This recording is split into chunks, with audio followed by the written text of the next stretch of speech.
Hi, good afternoon, everyone, and thank you for joining us at our annual Financial Analyst Conference.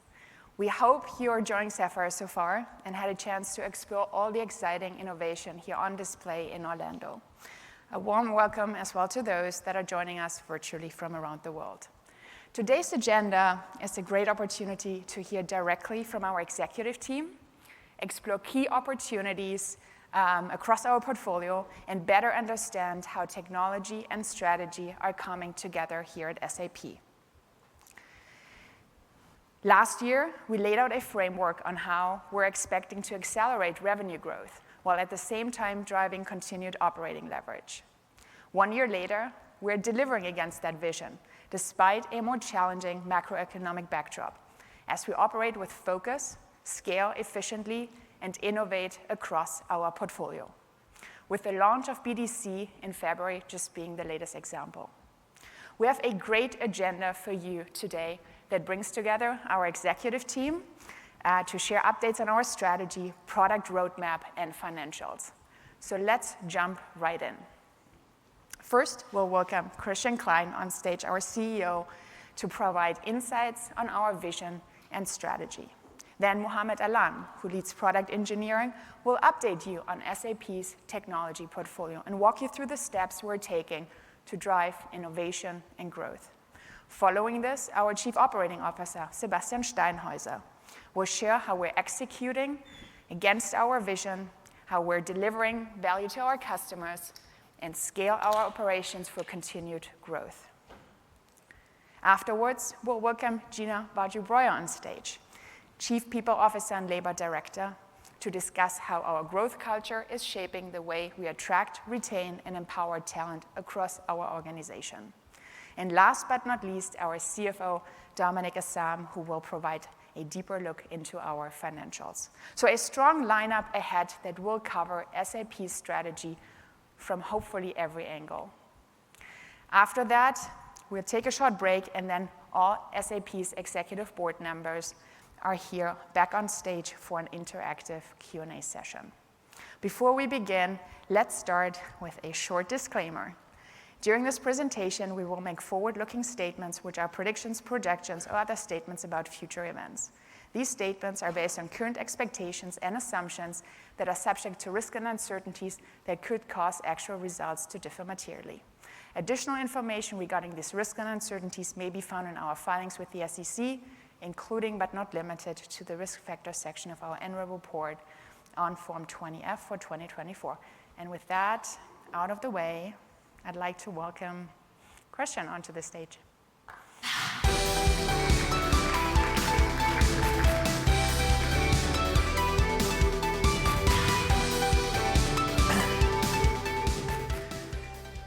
Yeah, thank you, Alexandra. Thanks for joining us, everyone on site, but of course to all of the people also online. I mean, probably you have seen, I hope so, you have seen the keynote yesterday. You saw all of the exciting announcements, product, but we also talked about go-to-market simplification, and got a lot of questions this morning about how, my bad golf performance on stage. But my excuse is, I don't spend my time on the golf course. I have to focus on SAP. That is a good excuse. And but today, actually, before the teams comes on stage, I don't want to steal all the thunder, but I want to give you a bit of a background why we are so confident about the next years, about the growth, about the productivity and the bottom line performance of the company. To also preach a little bit about what we announced yesterday to the future of SAP, also financially. If you then look at what we announced yesterday, major announcements have been around Joule. We said Joule will be everywhere. Joule will be also answer everything. We made huge announcements around embedded AI. Palantir was an announcement around BDC, the intelligent apps. And for me, it was very important, and that was, the handshake what Mohamed, I, and Philip had. Everything what we are going to show on stage is either real or will be delivered in the next 6 months. For me, it's very important financially, but also product-wise, that what we promise, we deliver. And so if we then go into the transformation so far, promising but deliver and execute, I guess we have proven that over the last 5 years, and it's super, super important that we always keep our promises. And when you think back about 5 years, and you saw yesterday the keynote, I mean, behind the scenes when I saw the suite in action, I mean, that is, a lot of work which stands behind the financial numbers, which has happened, which is proof for very good execution also inside SAP. I mean, the BTP, the seamless data module, the seamless integration, where we can now show, why is it better to run with a modular suite versus best of breed. And then, of course, all the go-to-market innovations we launched. I mean, first and foremost, RISE, but then also with Grow, focusing on net new customers. Everything what we launched around AI is now contributing, of course, to the great financial performance today. But we don't want to talk so much about the past and the current status. We want to talk about the future. And I want to actually allude a little bit on how will SAP's strategy again result in execution, and why can you have the confidence in SAP's performance also long-term, both from a growth but also from a bottom-line perspective. And when we pull up our strategy, it's always about 4 things. Product innovation first, go-to-market, simplification to scale the company, and then it's about people. Especially in tech, a lot has to do about people, so it's really good that also Gina will elaborate a bit more about what we are doing as part of our people strategy. And everyone in the company is rallied behind this strategy, and everyone knows exactly what is my role, what do I have to do to further execute on the strategy to make the company win. When we then start with product innovation, I mean, yesterday you heard me talking about the flywheel. I guess a lot what has happened in the last 4 years actually brought us to the strong position we are in. Because imagine, as what we explained yesterday on tariffs, I mean, I have customers talking to me here at Sapphire, but especially also over the last months, who said, thanks to SAP, I can react very quickly, very fast, real time, to any updates in the geopolitical market, to any kind of new tariffs hitting the market. What about shipping the products from one place to another place within a certain time frame to not get hit by tariffs? Or how can I change my production planning to actually avoid getting hit by tariffs also in the near-term future? And what about my financial plan, bringing all of this together, and what can I say to my analysts and to my investors?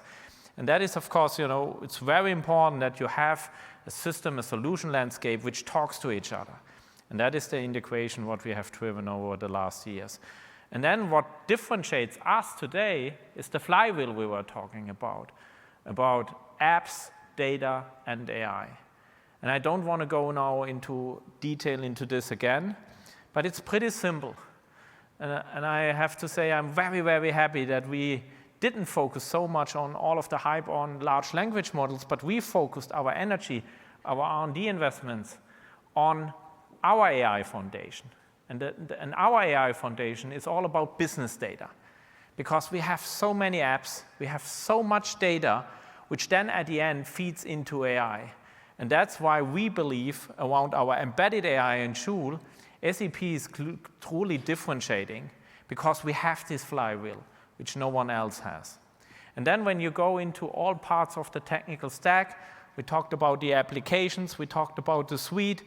Just, the last hour, I talked to a large chemical customer of SAP. They had, best of breed in the supply chain, and now they see the demand signals, they don't fit to my supply chain planning. The delivery issues with suppliers, also now around tariffs, doesn't work with my supply chain planning either, and the manufacturing execution is anyway broken, because again, I have another best of breed there, and we were just talking about, hey, let's look at your supply chain end to end. We don't want to go into shop floor automation, but the rest, definitely worth to look into SAP, the iceberg, what Muhammad actually explained so well yesterday is really hitting some customers pretty hard. And that's why I'm definitely a believer on the app side, the best of suite in the core of any enterprise will win. Business Data Cloud, I mean, huge. I mean, we are not telling the customers change your data strategy.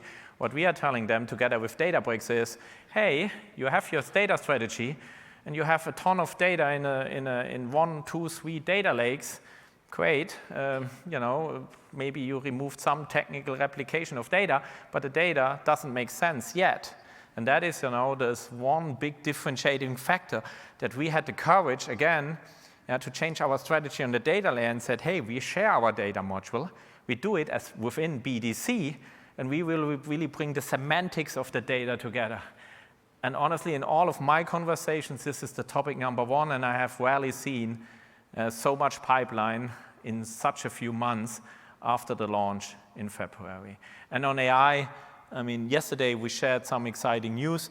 I mean, when I now see what we announced last year, and we kept our promise, and what we are now announcing around, really also using the power of WalkMe so that Joule can follow you everywhere, and you can take action, no matter if you are in ServiceNow or if you are in any kind of other third-party application, and you can always bring your task, your activity into the context with SAP data, and then actions in the SAP environment is actually a huge, huge differentiator.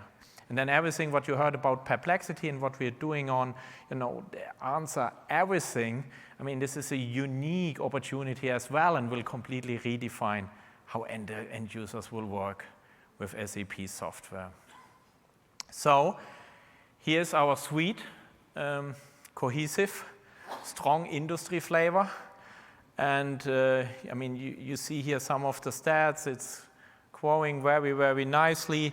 We see that the strategy of landing and expanding, and I come into a second to that, is working. And of course, also that we are winning back market share in a lot of the categories you see here as part of the suite. Now, when it comes about the future growth potential of SAP, why do you see me here smiling? And I hope you're also going to see the excitement here, but also the confidence when you talk to us at SAP. Our growth formula, also for the future, is about install base. And there is a ton of growth. When we started the RISE journey, I actually thought, yes, we have the 2 to 3x conversion we always talk about.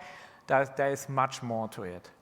And the RISE journey is actually, has one destiny, and that is our suite. So don't forget that when we are converting a customer, the journey continues. I mean, there are new solutions in the public cloud which the customers still have to consume in order to run a world-class process. And the second piece is of course about net new. And I would say you can challenge us on why was SAP never so successful in the mid-market in the years before our transformation. I see this as a huge upside, and we are seeing this now also in our growth plans for the future, and I will come to that in a second. And you see, that a lot of net new customers. Just yesterday, I was with a private investor here together from China and said, Christian, all my unicorns, all the Chinese tech, I mean, we love your portfolio because you can help them to globalize. They should really focus on their business. Why can you not, help my hundreds of Chinese tech players to really globalize their business? And we are seeing this more and more, that customers turning towards SAP to say, when I globalize my business, not only about finance, but also about sales, about manufacturing, about supply chain, let's do it. We help BYD, and we can help any company starting small to become one of the biggest players in the market. And that's also about SAP. We have solutions. We have solutions for the mid-market, but they can also then grow with SAP without doing another heavy upgrade on their journey. Now, when we look at the installed base, we actually want to describe the growth potential in the installed base via 4 levers. The first lever, when it comes to the move to the cloud, is something what we are really talking about very often. This is about the conversion from on-premise to the cloud. And if we can move on the slide, you're going to see that, the first lever is really about what is the customer paying, maintenance today, and how much can we then convert them into the cloud with what kind of, upsell factor. And you see it here, 2 to 3x. The customers really also love that SAP takes care about the cybersecurity, about the resiliency on the operation side, but they clearly also see that, hey, let's go on the WISE journey, and then we hopefully do the one last final expensive ERP upgrade together. The second piece is then, once a customer has landed, what they are loving is, okay, now I'm running, the private cloud ERP of SAP, but wait a second, I'm doing with APO my demand supply chain planning, but it's really a transactional app. When I look into IBP, the solution, the new solution in the public cloud, they see, hey, I can have thousands of KPIs which influence my demand. AI is modeling for me the demand and then optimizes the inventory planning for all of my warehouses all over the world. I mean, this is day and night when you compare our legacy apps to the new world. The same is true on SRM versus our one procurement platform. The same is, of course, true when you look at the SuccessFactors suite from hire to retire into our HCM we are running as part of the private cloud ERP. And there is huge upside because the customers, of course, see the tremendous value. And when they are continuing the journey, we at least see another 20% upside when they are actually converting from private to public. And then, of course, a main factor is actually cross-selling. And I will show some stats that is actually we already got a lot better, but there is enormous potential still left so that we really can run the suite end-to-end and actually expand the footprint within an existing customer of SAP. And then the last piece is actually, of course, the new product innovation. I mean, you have seen us talking about AI, okay, but we also have BDC. Yeah? And we actually also launching every quarter new industry apps, also via partners, where we can actually further and further expand also our footprint within our install base. So you actually see that, coming from an 11 billion support revenue stream, we easily believe that we can multiply this with 5, given all the levers we have.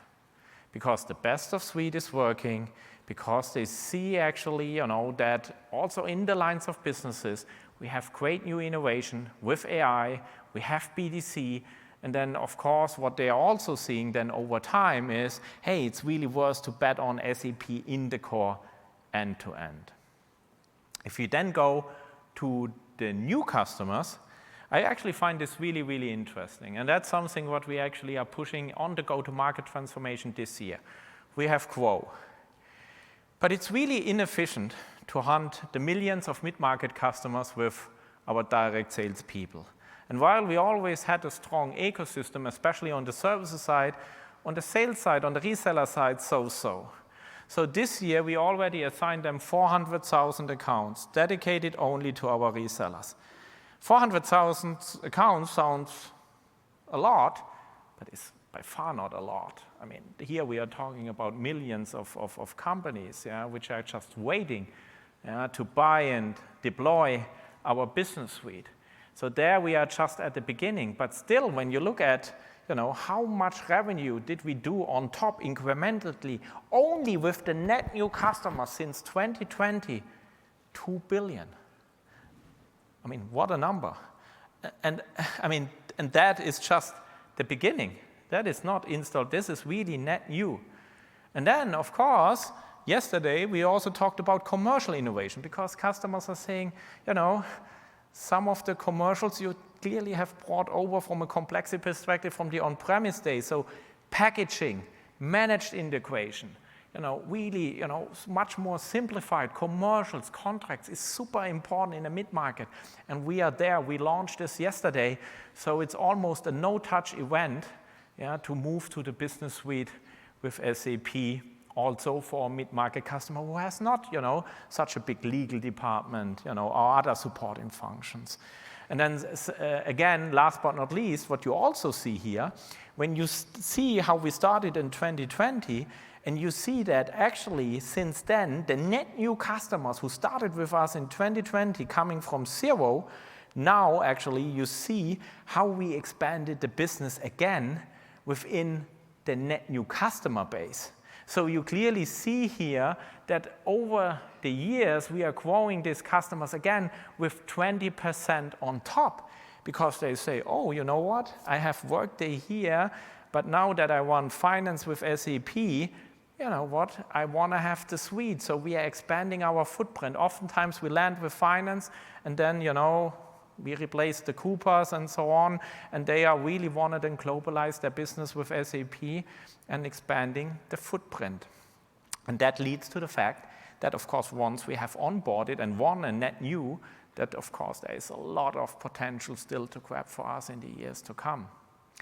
And then when you look into the up and the cross-sell, another big factor, you see actually that the RISE and the GROW customers who are starting to doing business with us in 2020 actually increased their cloud revenue in 50%. That is, of course, upsell.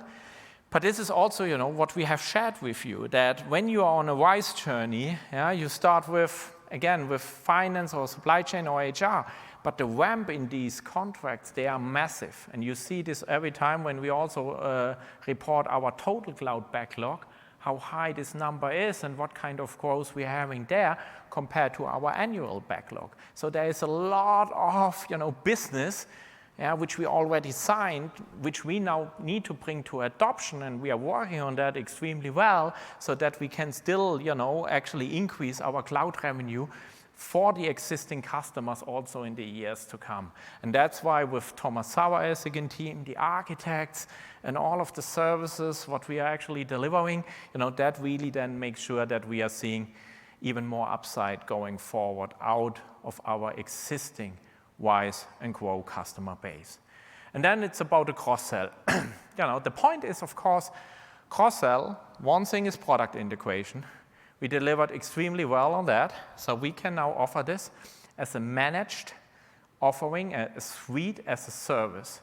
Now, the one thing is product. The other thing what then you have to make sure is that your Ariba specialists, you know, also then say, hey, now that you have Ariba indirect, there's also direct sitting on one platform, let's cross-sell.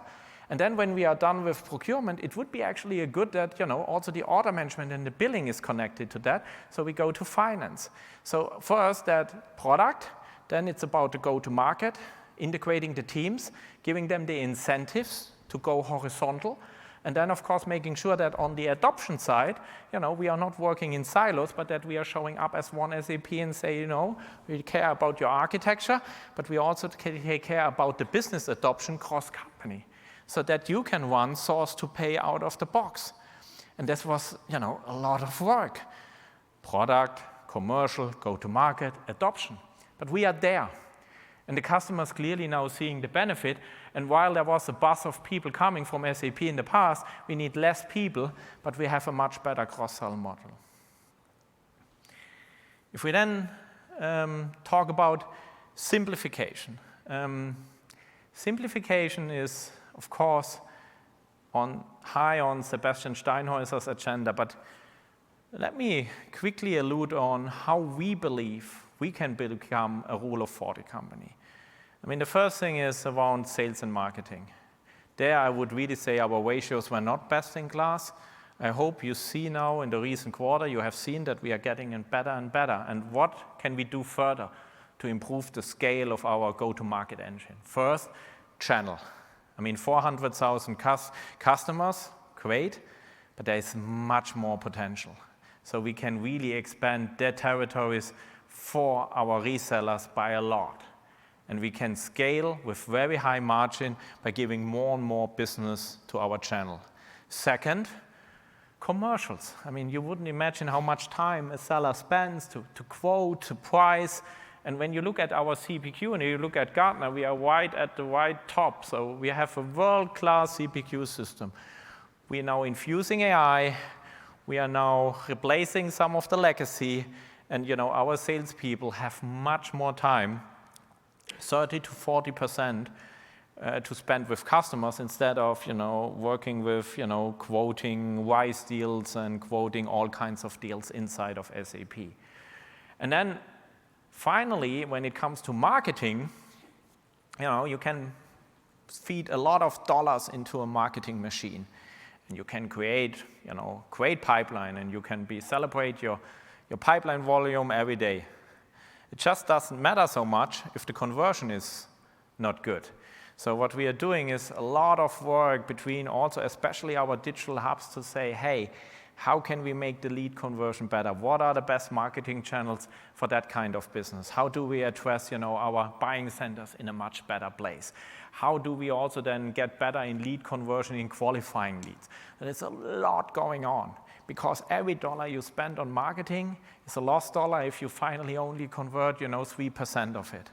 And this is, of course, a massive project what we are running inside SAP. And then, of course, AI, taking care about content creation, is, of course, a necessary thing to do. On research and development, in Muhammad and Philip's space, of course, we celebrate Joule for Developer here. We see already 20 to 30% uplift on developer productivity, but this is development. Yeah? Now we can go into test automation, we go into the delivery side, and of course there is much more scale what we can gain in the years to come in order to further also then improve our R&D spend. But I also want to say this very clearly here. We have a lot of ideas on the innovation side. So while I definitely believe that you see, a further decrease of the sales and marketing ratio, now we won't increase our R&D ratio, but we won't also now just proportionally decrease our R&D ratio, because we have a lot of, topics in our core portfolio around AI, around BDC, where we actually, feel, hey, there is so much growth potential. Let's, of course, work on the scale and the productivity of our R&D workforce, but also let's invest in the right places. But you can also count on us, and Muhammad is actually leading in that we're also stopping certain things in the portfolio where we say, yes, this is not core, or we are not the number one or the number two. We have these discussions regularly with our leaders to also have actually the right discipline and the focus on making also the right investment, but also the investment decisions. And then general and admin, you saw agentic AI.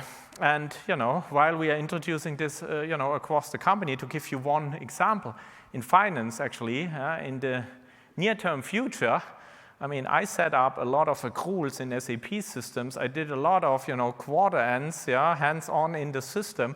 Many hands are on deck to make sure that we can report you compliant numbers. When you see across all of these activities, do I believe that in the near-term future AI agents will take over this task? Absolutely, I do. 95%. Then there is the chief accountant and the chief FP&A person confirming the numbers. But a lot of that will be done, record to report, other core processes will be actually done by our AI agents. And similarly, of course, do we need world-class HR business partners? Absolutely, we do. But a lot of the administrative tasks, what HR people do from hire to retire, is actually will be done, by AI agents. And so we are, of course, walking the talk. And Sebastian will also talk about how SAP wants SAP, especially with regard to adoption of AI. So yes, Dominic will talk about the rule of 40. And we are very, very confident that we, of course, can also keep the promise on the rule of 40. And then when it's about people, it's a topic which, of course, Gina leads, but it's a topic dear to our heart. You wouldn't imagine how much time the executive board spends on leadership development, on performance management. 5 years back, I'm not sure where the performance management was, but we reintroduced it. And I don't want to apologize for that, because at the end, a product can be world-class in a customer project, and then the same product, same code, can be a not-so-good SAP project. So in tech, it has a lot to do about people. It's a lot about, people with the right mindset. And while our customers go through a transformation, Our leaders need to understand that our transformation is by far not coming to an end. We have a lot of ideas. We don't want to stand still. And I want to see an organization who says, hey, the share price in the last 2 years was great, but we don't rest here. We want to continue. We want to win. We want to win further. We want to win and want to make SAP even bigger. That is the ambition what we have. And a lot has to do around people, about leadership, about performance management, and of course also developing our people. I mean, imagine, since 2021, 45,000 people have joined of SAP. That is a workforce transformation. I mean, we brought in people, new leaders. We brought in people with new skills because we are running a different company. The way how we code, the way how we deliver, the way how we sell, the way how we service, this is a different SAP. And honestly, you need to also shake up the organization a little bit, that you cannot be only satisfied with 50 years success in on-premise. The world continues, and we want to win in the new age.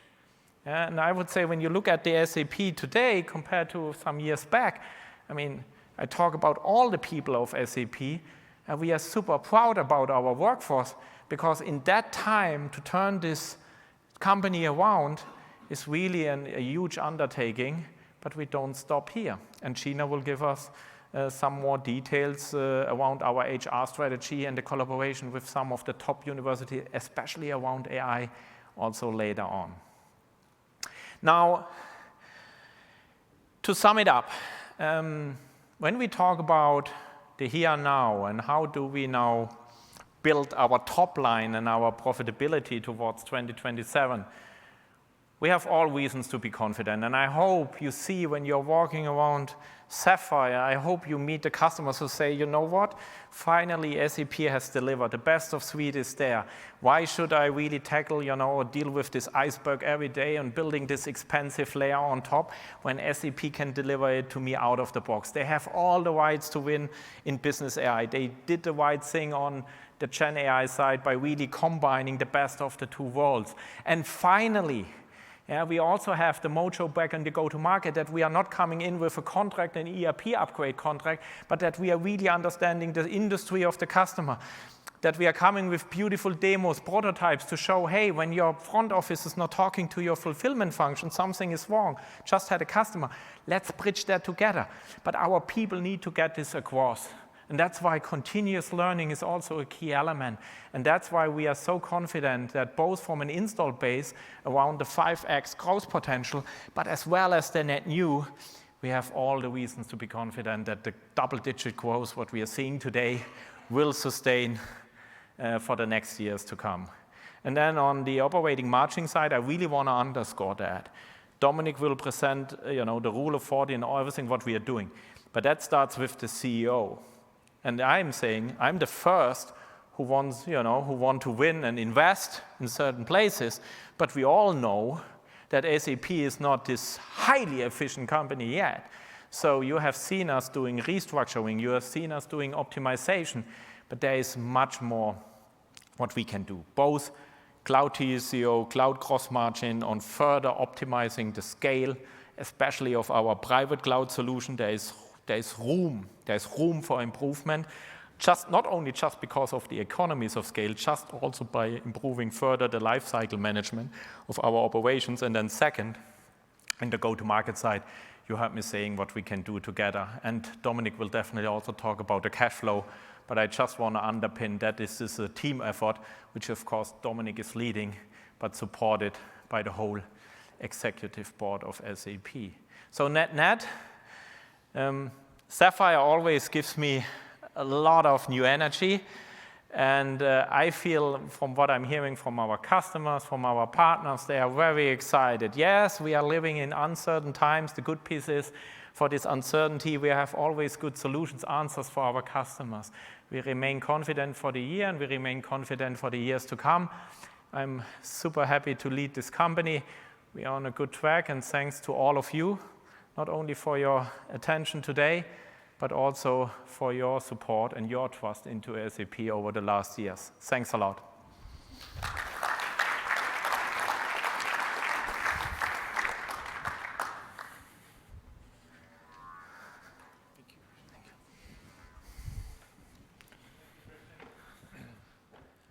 Is this on? Okay. I think yesterday you saw us outline our strategy all up from a company perspective and the bold vision that Christian also articulated in terms of how we believe as SAP we're going to really disrupt and change what business applications mean, the status quo in business applications.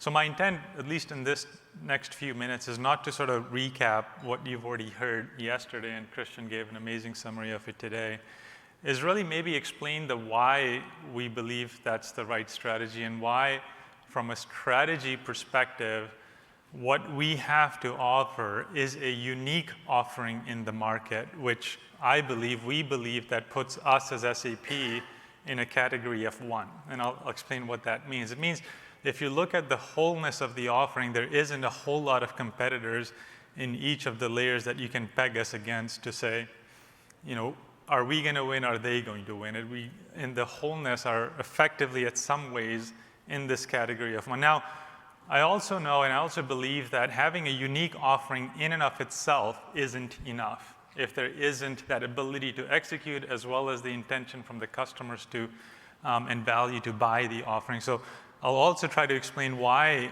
from a point-in-time perspective, we're in a unique times where this offering, alongside what's happening around us in the world, creates this sort of, in some ways, this sort of perfect storm, this magical moment for us to be able to deliver on what Christian just talked about.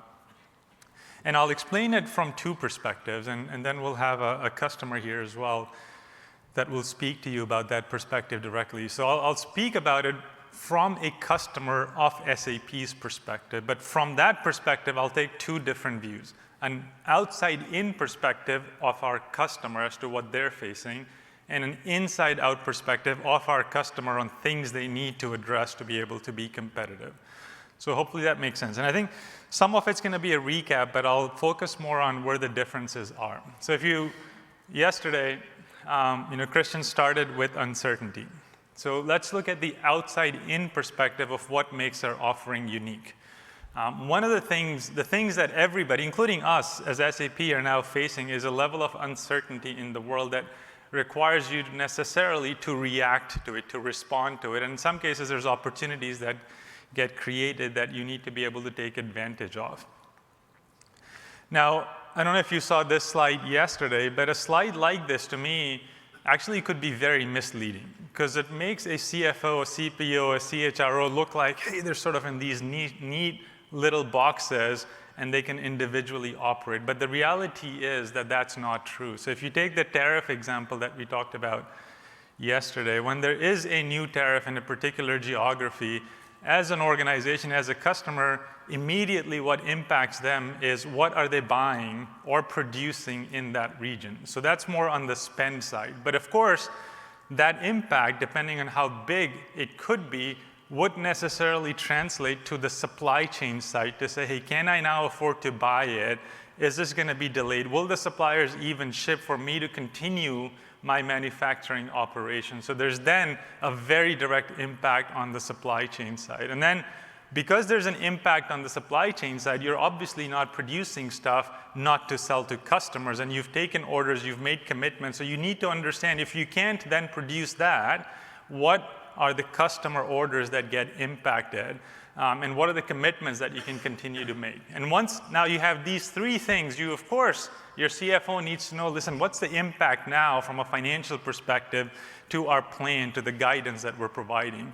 So all of a sudden, you at least have 4 of these stakeholders worried about a single event. And then, because there could be an impact and you might not be producing stuff or you might not be selling stuff, you need to go look at your workforce to say, hey, do I need that workforce still, or do I need to be able to make alternative decisions? So it necessarily then pulls in your CFO. And to be able to answer these questions, again, in the unique times that we're in, you need a solution that allows you to look through this end-to-end context and be able to take that decision. And this is where this power of the suite as a service, becomes very critical for our customer and a critical need for the time that we're in. Now let's take an inside-out perspective, right? And we looked at this yesterday, which is Most customers today are living in this iceberg that we talked about yesterday. That it's not by choice, so I don't want to say, hey, they made the wrong decision, but if you looked at sort of this best of breed versus best of suite choice that customers had, it was a very legitimate choice and a needed choice to make. But if you sort of translate that from what the fancy words are to what it actually means, the choice was, hey, do I pick capability over seamless integration? Capability being best of breed because they were innovating faster, and integration, seamless integration being best of suite.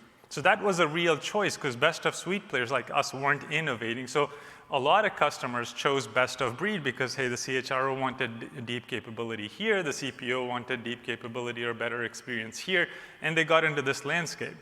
Now, the reason why we believe this is going to change is for two reasons. One, this choice of capability versus seamless integration isn't that simple anymore. As SAP, with our 35, 40,000 people, we are committed that in the domains that we play in the business suite, that we're going to be second to none from a capability perspective. So we're investing massively. Christian showed a chart that said how in each of those domains we're gaining share already. I would argue in a good bit of them, we're actually already better than the best of breed that's out in that domain.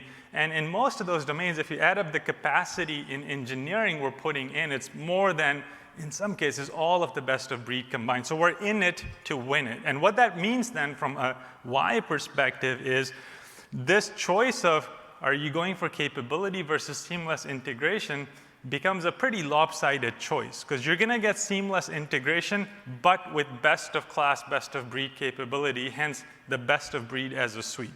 So as CIOs now think about that, do I want to live in a world that looks like this because I'm spending significant amount of money and cost in today's world where I can't afford to, or do I go to something where I sort of subscribe to suite as a service and get the benefits and then focus on the value on top? The analogy, that is also very similar in terms of the tech shift that we're going through is if you think about the on-prem data centers, and if you'd walked into any, what you'd see is a rack of servers, but if you'd go behind them, you'd see a lot of wires sticking out from here to here, here to there, onto the power outlet and so forth, super messy, right? But all of that over the last couple of decades or decade and a half has changed into the cloud. So you don't see that at customer locations anymore because what they're not doing is ordering hardware, ordering stacks and then connecting the wires and then maintaining them. What they're saying is they just go in, subscribe to a service, and then they start building the applications on top. So the layer is still critical but got commoditized. The same way is what's going to happen now in the next layer to the bottom, which is the application layer, to say, hey, do I need to make all of these connections myself, or if I can get the same best of breed capability but already seamlessly integrated, that just makes sense for me because then I can focus on the value that sits on top of that stack. And today, that value is real because the belief in AI that it's here and it can create massive value for the organization is for sure there. So that's the inside-out perspective from a customer perspective, that as I simplify the landscape, I reduce the cost and the complexity which the organizations need in these uncertain times. And then, not just that, I can now focus on creating value from AI for my organization. Now, it's not just cost from an inside-out perspective. There is an imperative.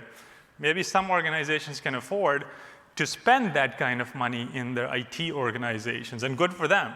But the reality is you can live in that landscape, but you can't get value from AI still, because AI needs that end-to-end context. If you go back to that tariff example, just like we went through this scenario, if you put a reasoning model that needs to understand, hey, impact of tariffs on your business, it needs to go through that logic and that cycle that we talked about. Otherwise, what kind of recommendations it's going to give? It needs to know this commodity in this category for this pen translates to this set of manufacturing orders that translate to this set of customer orders that translates to this in our financial plan that translates to this amount of workforce that's working on this thing. And that traceability, this knowledge graph, is not something you can manually create, because if you have a disparate landscape, you're taking the data, dumping it somewhere, and then trying to spend millions stitching it together. And maybe the AI can still give you some information, but how are you going to go take action? Because you need to take action. And to take that action, then you need to create even more, connect more wires to be able to go do that. And that's just unsustainable. So hopefully that logic makes sense. And that's why I fundamentally believe that from a value perspective of this strategy, we're in a category of one. Because if you look at the suite that we have, the context is this wide, right? It goes from finance, spend, supply chain, HCM here.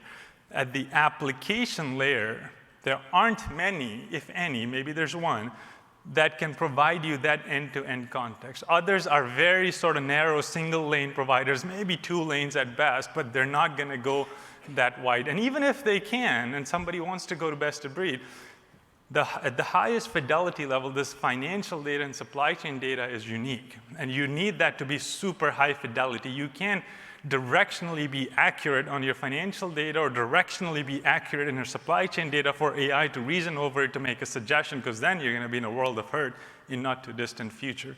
So then if you look at it from that perspective, I would argue that then we're in a category of one. The need is there from an outside-in perspective for our customers and from an inside-out perspective for them to take value. The times we're in are unique because they need to take advantage of AI, otherwise their competitors are going to outrun them. And they need to be able to reduce costs because the times are uncertain. And what we offer then resonates, and hence the growth that we believe that we're seeing and we believe will come is something that we believe is real from that perspective. So hopefully that logic makes sense, because when you go from this to the flywheel, that value then just gets unlocked for our customers. But now, let's take another couple minutes and keep going through the layers as to even in the layers, each of the layers we believe we're unique. Now, on the whole, of course we're unique, and hopefully that's just now very intuitive for you as to why that this strategy of suite as a service, best of breed, is not just a strategy that we've cooked up in a room in Waldorf.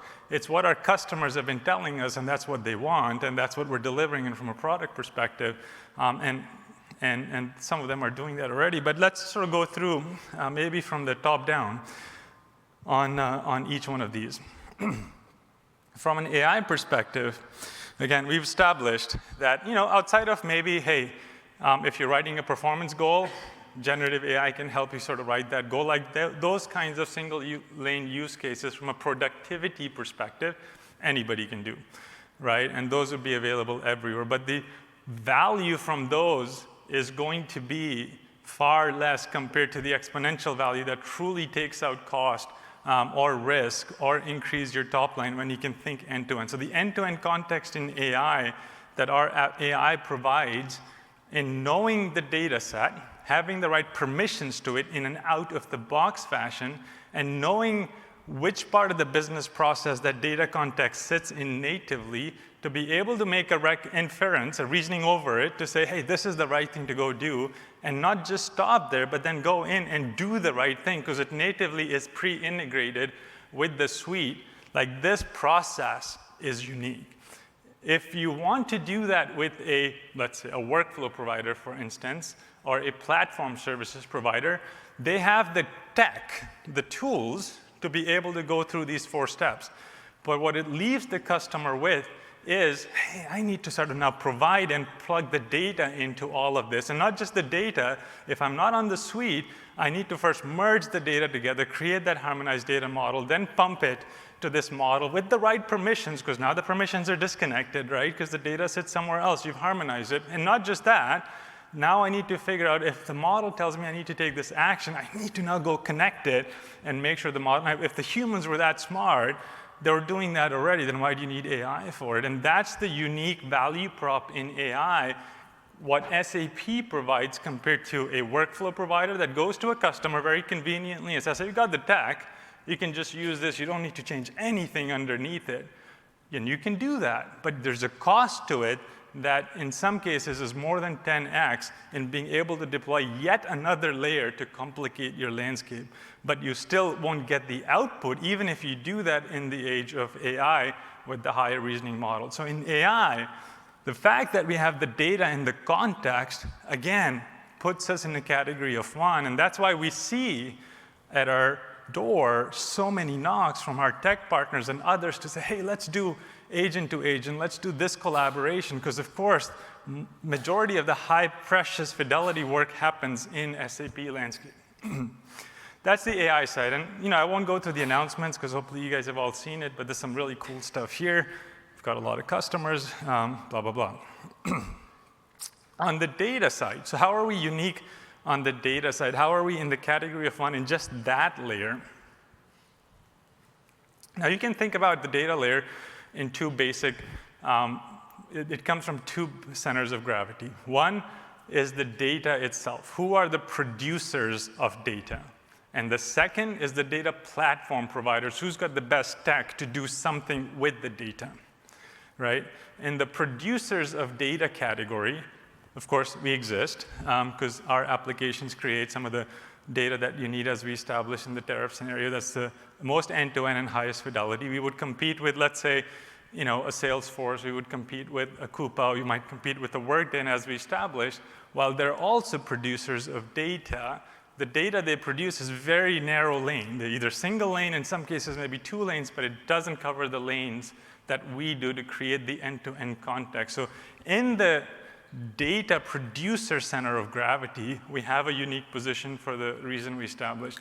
Now, on the data platform layer, you can argue there's maybe 2 sort of very leading players there, Databricks and Snowflake, and the hyperscalers are trying to do some amazing things with Fabric, with AWS, and BigQuery as well. And outside of that, I think the list is long, but the traction sort of tapers off.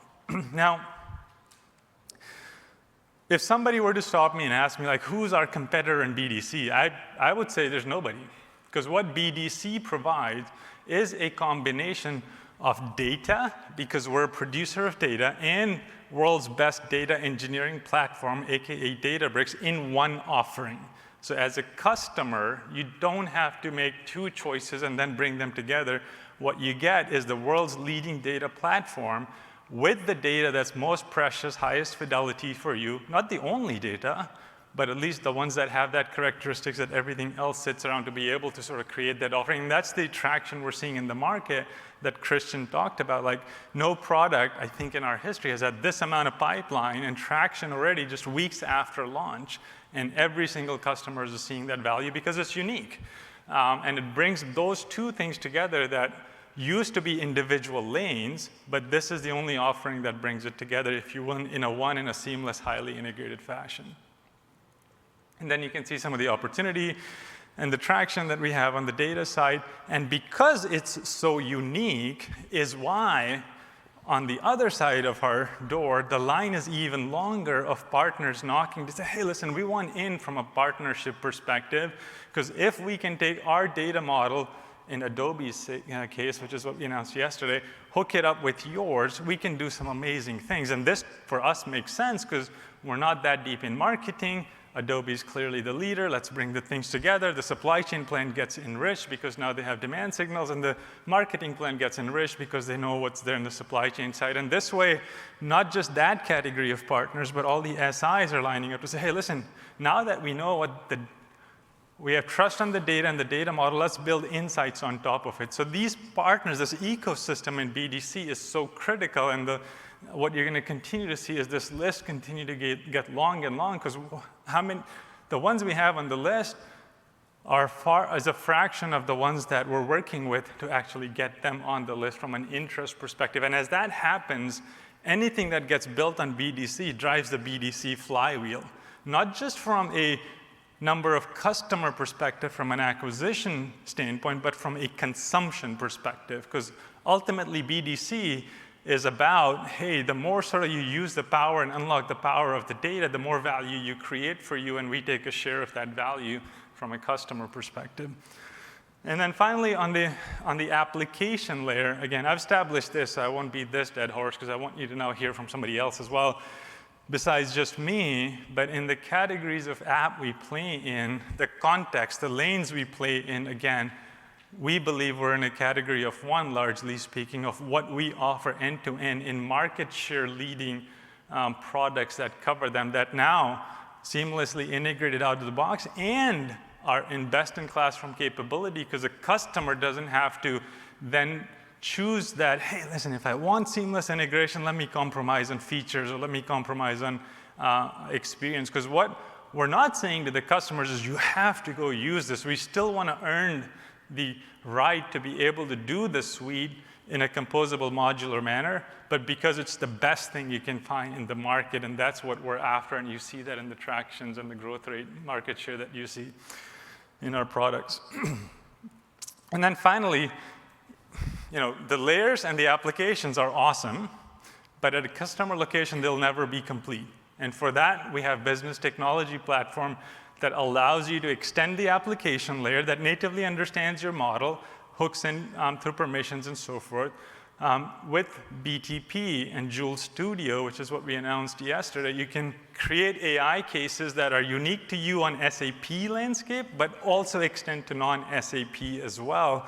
So it gives you that enterprise-wide view from Joule Studio standpoint. And then certainly on the BDC side, we have the partnership with Databricks that allows you to bring SAP and non-SAP. So the extensibility in each of the layers is, again, world-class. But it's not just about the tech, right? We talked about the business transformation suite. We need our customers to get there successfully. In the conversations, at least I'm having mostly at this conference, it's not about, hey, does the strategy make sense? It's about how quickly can we get there? And this is where you see our transformation suite that's landing amazingly well. And then you see that manifest itself in the 2 journeys that Christian talked about, and then the customer stories that are lining up that validates that, hey, it's resonating for them. And now I want to invite one of these customers on the stage, Schneider Electric. Elizabeth Hackinson's here, who's the CIO of Schneider Electric, to share with you all her story and Schneider's story around their transformation. Elizabeth, welcome. Well, first, on behalf of Schneider Electric, we're really honored to be here. We've been on a journey for quite some time now, and we started in, I guess it was 2018, where we made the decision to move our North America businesses to SAP Private Cloud. And we most likely had our first implementation, it's hard to think back 5 years, in 2002. But then in 2020. Then in 2021, we needed to think about what we were going to do with our European businesses and international. And while we were happy with SAP Private Cloud, we were very intrigued by what is now known as SAP Grow. And at that time, we also recognized that we were probably experts in customization. We loved it, especially in our ECC instances. And so we needed to change, and we wanted to be future ready. And we realized that maybe the technology could be a forcing function for us. And we believed that with the public cloud. So it took some cajoling at the top with many of our business stakeholders. And then we did make the decision to go all in with SAP Grow. And I'm happy to report that we do have at least one factory on Grow. We will have a few more this year. And then next year, we will have our full first country end-to-end order-to-cash on Grow. Also this year, we made the decision to upgrade what we were doing with SAP Public Cloud, and we moved to RISE. And that was about a month ago. For a North America business, pushing about 7 billion euro in revenue. So it was a significant upgrade and migration for us over one weekend. And we also have a number of our very complex factories also running on RISE now. Thank you, Elizabeth. I mean, I think 2 parts of this story that I think are extremely both validating for us that you're getting value is, one, the choice of public cloud, our Grow journey, and private cloud to make sure that we're there in a journey that makes sense for the customer, I think is immensely valuable. And Schneider's doing both because it makes their transformation a lot more accelerated and real for them. And then the fact that, hey, with this journey, they're looking to sort of melt the iceberg that's under the water to be able to sort of free up the operational efficiency also shows up. But listen, why did you choose SAP? I mean, you have a lot of choices, and certainly we talked about best of breed, and there's a lot of options out there, but why SAP? One word, trust. And that stems from, we had a very long-standing history for about 20 years, and so we trusted SAP. And even when we looked in the marketplace, before we made the decision to go public and then, private and then public, we didn't feel there was any competition, frankly. And so the trust then, when we were making the decision for Grow, was really important because we knew that we had to co-innovate, that Grow was still a maturing product, and we had lots of conversations, and Christian, you were instrumental with Jean-Pascal, our CEO at the time, that we were going to trust to build something together and to co-innovate. And that's what we've learned in the last 2 years with your team, and we're grateful for all the work you're doing as we, number one, we've really changed our business processes to adopt fit to standards, so that's been a big move for us. But then together we identified some gaps that other big manufacturers like us would need in the product. And you've been, again, with your team, really fantastic in looking at those features and building them into the product. And again, that's where trust comes in, right? We're trusting you that you're going to continue to help us do that. And then hopefully we provide you trust in that we're asking you for things that are super important that also other manufacturing companies can leverage as well.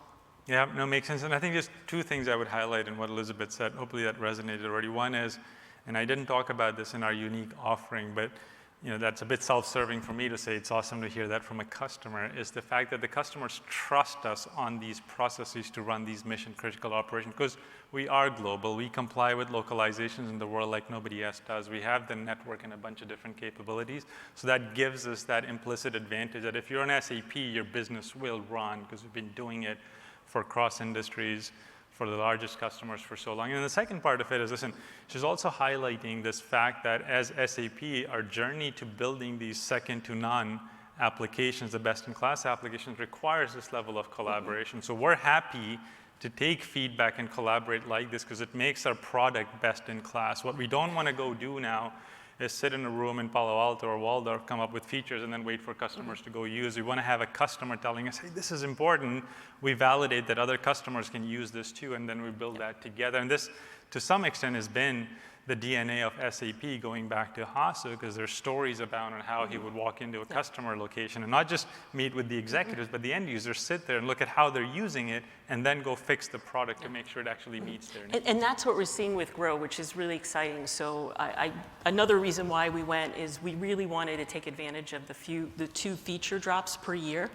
And so even working with you now as we're coming up with these gaps, we're not waiting 5 years to get a feature. It's within 6 months, or we're going to see it in 12 months. So that's really exciting for us as well with Grow, is we'll keep that future ready. And then when we made the decision in 2001, to be honest, I mean, how many people were really talking about AI at that time? Not a lot. So now we know you're making all that AI investment, and we saw it here in the announcements, which is great. So we feel really poised and ready to go, and very happy we made the decision back in. Awesome. Now, you're in the middle of the transformation, some successes already, some soon to come. What messages and takeaways do you give to other customers and peers of yours that you talk to that, hey, when you look at transformation like that, do A, B, and C? And I know the tool chain that we talked about, our business transformation suite's also playing a role in your journey. So it might be awesome for this group to hear about the learnings that you have, the feedback you give to others, and how you're using the tooling to accelerate your migrations. First of all, we treat all of these projects right now as business transformations and not IT projects. That's how we used to look at them. And when I say business transformation, it's like we're co-leading with our stakeholders. So when we think about what we're doing with Rise and with Grow, we have dedicated people from the customer representation on how do we order, logistics, manufacturing, finance, HR. So they're part of the team full-time, and that's really important. And they are defining what the business processes are, not IT. We're also big users of Signavio, LeanIX, WalkMe. That's super important as we plan any of these projects, especially we put a lot of those tools in the hands of our stakeholders. We really worry less about the technology, to be quite frank. That was something when we used to go into hypercare, there was always a lot of tech type of issues we needed to address. That's not happening anymore. So that's been a big aha moment for us too, that in hypercare, it's mostly about, did we get the training right? Is the change management effective? Data quality. So offer that, one, be bold, because I've had a lot of your customers come to us. I'm here with one of my colleagues, Gogita, about, how did you really make that decision with Grow? But it was a bold decision, right? I don't even know that there was any other industrial our size who wanted to do this. And I feel you have to, if you believe in something and there's trust with your partner, then make the decision, make the leap of faith. And so we've been super happy with our decision, and we have a long road ahead of us because we still have to implement both Rise and Grow across the rest of the world and many of our factories and distribution centers, but we feel super confident. That's awesome. And then the final question, Elizabeth, speaking of the road ahead, I know this suite message resonates as well, and you guys looking at potential expansion sideways now that the core is either on Rise or Grow. Maybe you can share in a quick few words, what does that look like from a... So what it looks like for us is, we're a company that we bought into the best of breed. And so we're relooking that right now because with best of breed, as we look at, do we really get the value out of it? And then there's the whole integration ecosystem that, we're very excited about what was announced yesterday. And we have to, start to rethink some of our plans because we have to simplify as well. We have a lot of applications that are still in our ecosystem, and the only way to get simpler is to create solutions that give us more of an integrated end-to-end framework. Suite as a service. Thank you so much, Elizabeth. Okay. We really appreciate it. Thank you. And with this, I'll welcome Sebastian Steinhauser to share about our operations story.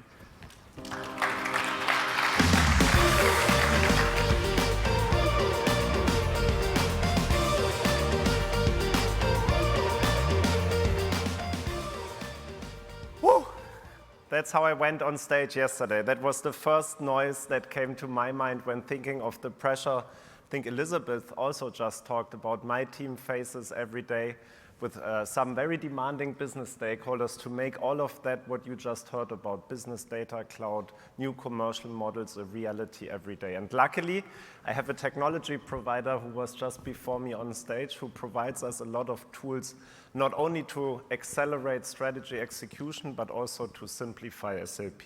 So let's look a bit deeper into our internal transformation and how SAP runs SAP in that transformation. But before I want to go there, I want to be absolutely clear, and Christian already said it, and you heard it from Dominic multiple times in the past. We are absolutely committed to increase our operating efficiency. We are absolutely committed that while our revenue should grow like this, our cost can only grow like this. So that's what we committed to you, 80 to 90% cost growth compared to revenue growth. And that, however, is differentiated by function, and you heard Christian say this already. In sales and marketing, we are absolutely aware we are not yet best in class, and I will show you in a deep dive today how we will actually bring down cost and increase efficiency. On R&D, it's all about a measured approach. Of course, you heard Christian and Muhammad say we will double down and continue to double down on innovation, but we also don't want to be in every line of business, have more people than all of our competitors combined, so efficiency, of course, is key here as well in finding the right balance. And looking into G&A, of course, this is the home ground of SAP. This is where SAP runs, SAP comes absolutely to life, where we continue to grind from an already, I would say, strong basis, continue to grind on the efficiency. All of that using our own technology and especially our own AI. But it's not just about technology. What we've done is we've set up an incredibly rigorous, disciplined transformation program across the company. And not only the transformation program is set up across these three pillars, my entire team, a big part of my team across operations, IT, is organized around these three pillars to continuously drive this transformation. And it's not a one-time effort. It's not like a one-year program. It's a continuous program where we track about currently 500 structural efficiency measures in a stringent governance, all business-led, but also continuously identify new measures, especially with the opportunities AI gives us continuously to unlock new efficiencies. Now, Let's go into each of the 3 areas one by one, starting with sales and marketing. And looking into the room here, some of you have given us some feedback in the past, and we had some very robust discussion on sales and marketing. This is absolutely a core priority for us. We have already in the past significantly increased productivity in our team, but that's not enough. That's why in early 2025, we've rolled out a much simplified go-to-market operating model covering literally every aspect of how we go to market. And this will not only allow us to unlock efficiency in 2025, but continuously. So what have we done? We have simplified, first of all, our buying center setup. Christian already talked about cross-sell. We have simplified our engagement models. Where do we go direct? Where do we go indirect? Where do we let the partner drive the business autonomously? We have simplified and doubled down on adoption, treating it with the same discipline as booking new business. We have simplified and strengthened our focus on ecosystem to scale better. And of course, throughout, we've used tools and automation from SAP to increase efficiency. Now let's do 3 deep dives together and cover the other 2 quickly up front. So when we talk about adoption, what do we mean? Of course, simply put, every dollar you can retain and don't lose is a dollar you don't need to book, and is a much more effective cost of customer acquisition motion. So that's why, next to, of course, ensuring the customer success, also from a sales efficiency perspective, adoption and consumption is absolutely key. What have we done? All of our salespeople now, based on strengthened telemetry, have very strong adoption incentives in their bonus plans. We have tightened up significantly our customer success operating model across the company, moving a bit from Wild Wild West to a much more streamlined way of how we drive customer success. And we are providing enterprise architects to all of our RISE customers that, of course, help them to adopt our entire suite. When it comes to the ecosystem, Christian already touched about it. We are really doubling and tripling down on our seller partners to really allow them to drive business much more autonomously than in the past, covering much more ground without adding direct sales capacity. On our services partners, of course, here the focus is on aligning on the methodology, on the tool chain around what RISE is supposed to be. You heard a lot about that yesterday and today. Software vendors and technology partners are, of course, then complementing our portfolio. So that's adoption and ecosystem. Now, let's double-click into the other 3 areas, starting with the buying center setup. You heard Christian Muhammad talk about the SAP Business Suite. But that's not just a product vision and a product focus. On the go-to-market side, first of all, we've simplified how we package our portfolio. Buy other times where you buy a bomb that's like this long. And that, of course, makes it much simpler to sell and implement and much more cost-effective. Second, we have added strong cross-sell incentives to all of our teams and our partners. So what Christian, the example, gave is, of course, it's much more effective if an Ariba seller uncovers already the next cross-sell opportunity. And then finally, we have also clarified who plays where across our specialized sales teams, across pre-sales, post-sales. So how do we actually work the buying centers? How do we engage with much cleaner rules, overall leading to much better upsell opportunities, serving the customer better because they better understand how we serve them with much more efficiency. Second, and that's at the heart of our go-to-market transformation, we have significantly simplified our entire engagement model. So first of all, we introduced a very clean, first time at SAP, market segmentation. So of course, in enterprise, that's where we do direct sales to our most valuable accounts. But what we have done is actually we've moved a significant number of accounts into what we call the corporate segment. And here the focus is on digital selling and selling through partners. And most importantly, what we have introduced new this year is what we call partner-driven. In every market unit of SAP, you now have a partner-driven segment where there's no seller from SAP engaged. Basically, we enable the partner through tools, through automation, through enablement to sell without SAP. And that leads us to cover significantly more accounts than in the past at a very efficient way of engaging with the customer. But we didn't stop here. We didn't stop with an engagement model. What we have also done is we've cleaned up and clarified the role concept within SAP. When we went into this transformation, let's say summer last year, we found about 40 role profiles, and they were often not aligned across regions. Now we have significantly less than 20 aligned in one blueprint that we use in every region with clear coverage ratios, clear assignment rules, and a lot of discipline. And talking about regions, we also reduced the number of regions from 7 to 4. That doesn't only give us efficiency, but also better scalability in the expertise we can provide. And what this gives us, in my perspective, is not just a good model for 2025, but this really lays the foundation to, from here, constantly optimize. How do we assign resources? How do we optimize this year over year over year in a constant grind? Next up on our go-to-market transformation, how do we actually use SAP in that? And I gave that example yesterday in the global keynote, similar to what you heard from Schneider. We are also, as one example, introducing a two-tier architecture. You heard about our big focus on partner-led business in the mid-market, in the corporate segment.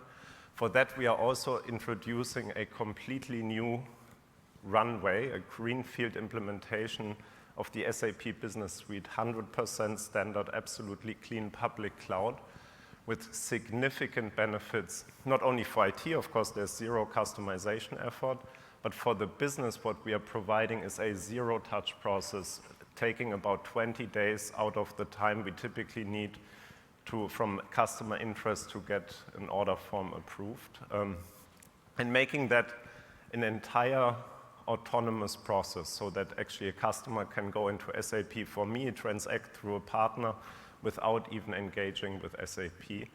And that's really a significant lift. To give you just one example here, on a typical deal today, even in the mid-market, we often have a dozen or more approvals within SAP on a single approval cycle and 50% of redlining on those deals.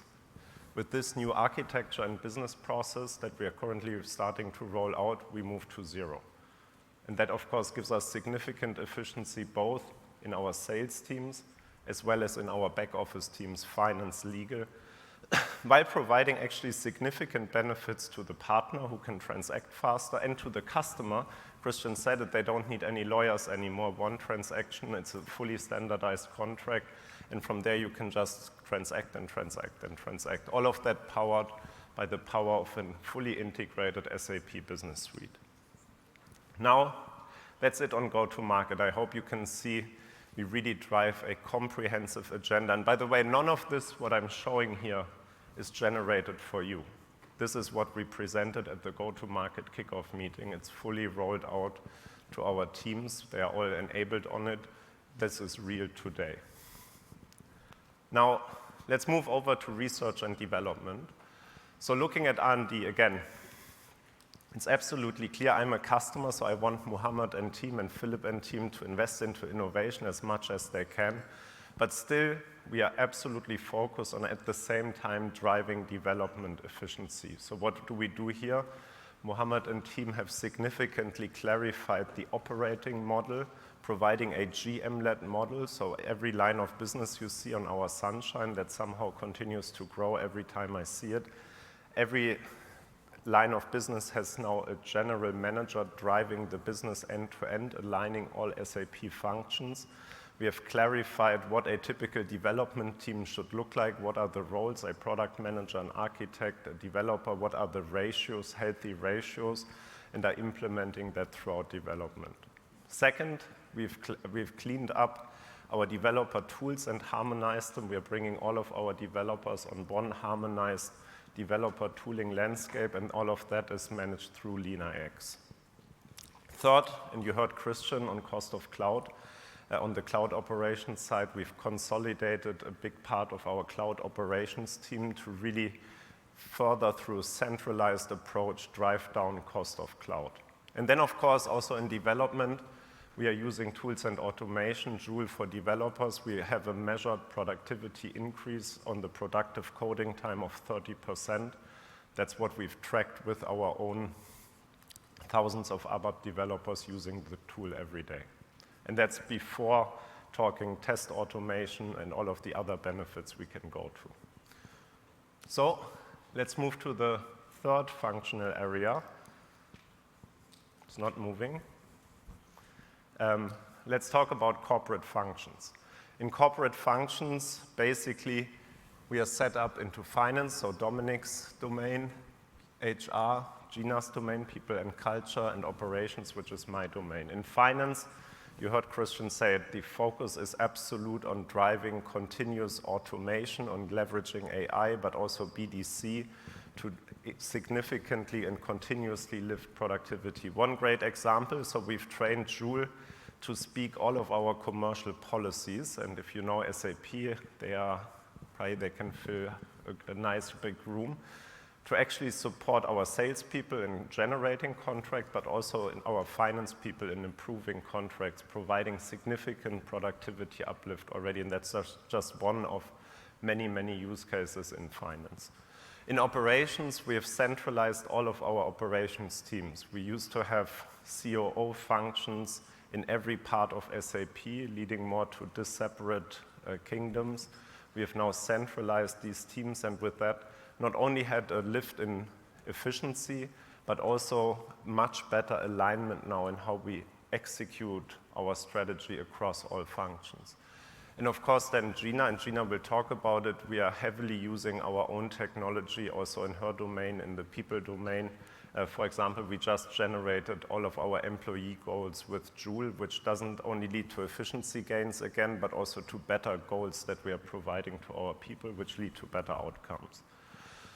And of course, this is also where BDC has a massive impact across workforce planning, financial planning, sales ops, sales planning, where we've seen actually 60% efficiency increase. That's not yet talking about better insights, it's just talking about faster insights since we went live on BDC as customer zero. And then, of course, across all of these three pillars, across the entire program, we have a dedicated focus on leveraging our own business AI. That means standard AI that Muhammad and team are shipping, as well as then everything that's custom built. We actually mandated our own tech AI foundation on BTP that we are using for custom AI, overall tracking several 100 million in AI-powered efficiency increase across the company. And that's not PowerPoint numbers, that's numbers where we have circularity with Dominik into our budgets across all functions. To close it off, we are also eating our own dog food on how we manage the transformation itself. So actually many of our meetings don't start anymore with PowerPoint, especially when talking about simplification. All of our processes are mapped and optimized in Signavio. Our entire IT architecture is actually detailed, specified, and designed and evolved in LeanIX. We are introducing now WalkMe for much more faster and better change management. This is really the tool chain we are using to drive our simplification project internally. So for example, the two-tier runway I just talked about we are introducing, we could do so at a significantly reduced implementation cost because all of it was, before we actually paid the first SI to do anything, we designed it completely, the 2B process in Signavio, the 2B architecture in LeanIX, and handed that then over for implementation. But those are not the only tools. Our entire program is tracked the 500 measures in Business Data Cloud. That's where we look at it. We look at it regularly in board meetings, but also then functional management team meetings. Workforce plans, so we are not just ensuring that we have efficiency measures in place, but that then we are also hiring the right profiles in the right places, that the transformation sticks.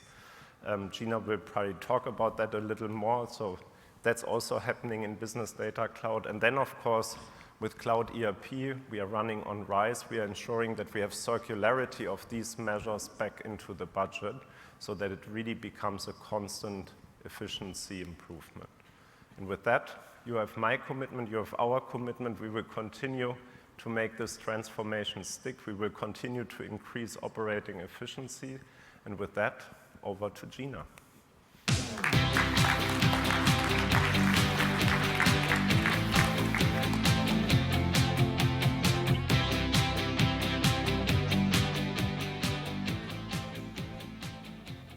Also, welcome from my side. I mean, I would love to build on what my colleagues just said. We are actually at a pivotal moment, how we call it, because technology, especially artificial intelligence, is really reshaping complete industries, but also the way we work internally. But we absolutely believe that people remain actually the true catalysts of innovation.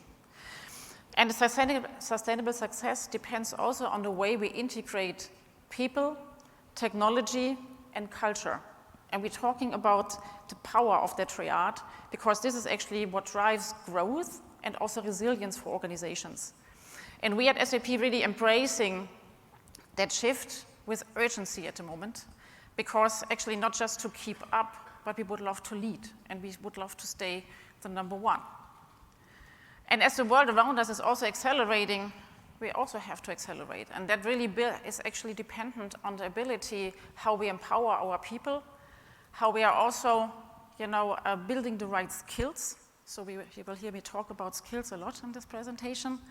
And also how we evolving our culture, because we are disrupted from the outside, and we have to make sure that we stay resilient and that we have a strong culture, because this is the backbone of our success.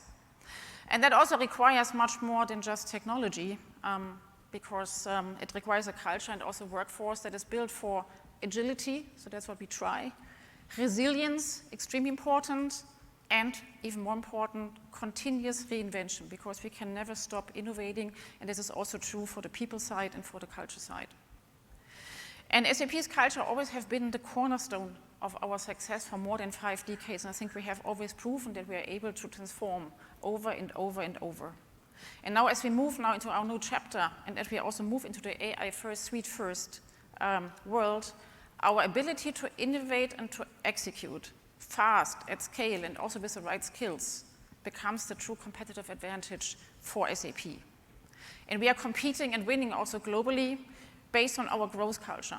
And this growth culture is embedded in our North Star principle. What we call is best is never done, because this is the innovation mindset we would love to instill.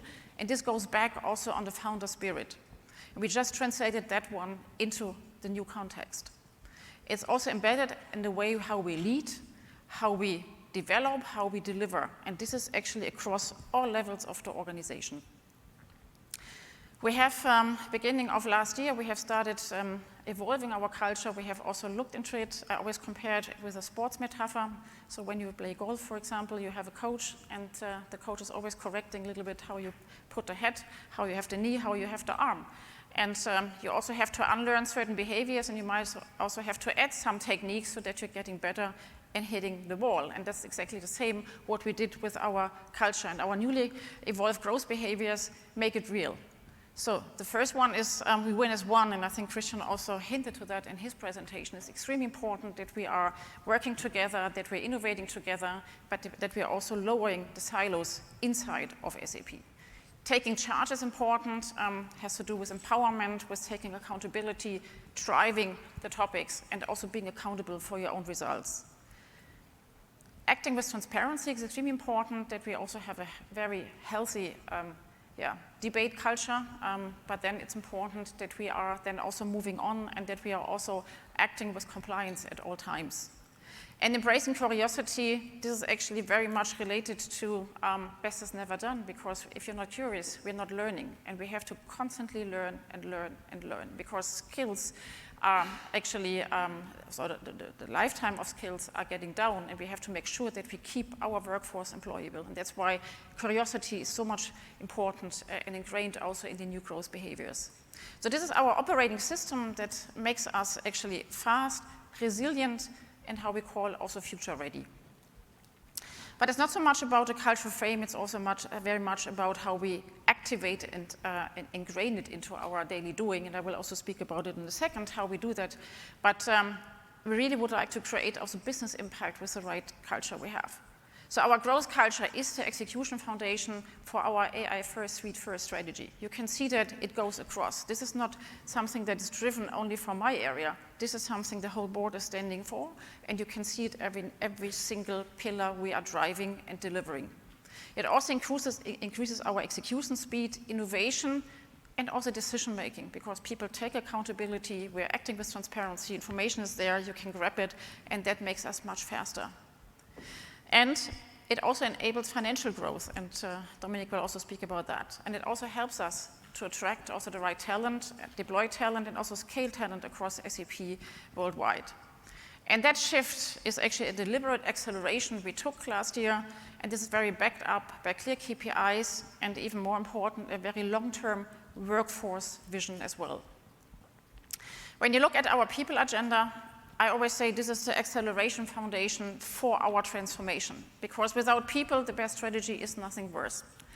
And that's why the people agenda is actually how we bring out the best in every employee to unlock growth, drive excellence, and also stay relevant. This is extremely important, that we stay relevant and that our employees really stay current with their knowledge, with their skills. I have 3 pillars and 1 foundation, and I will also deep dive into the 3 pillars.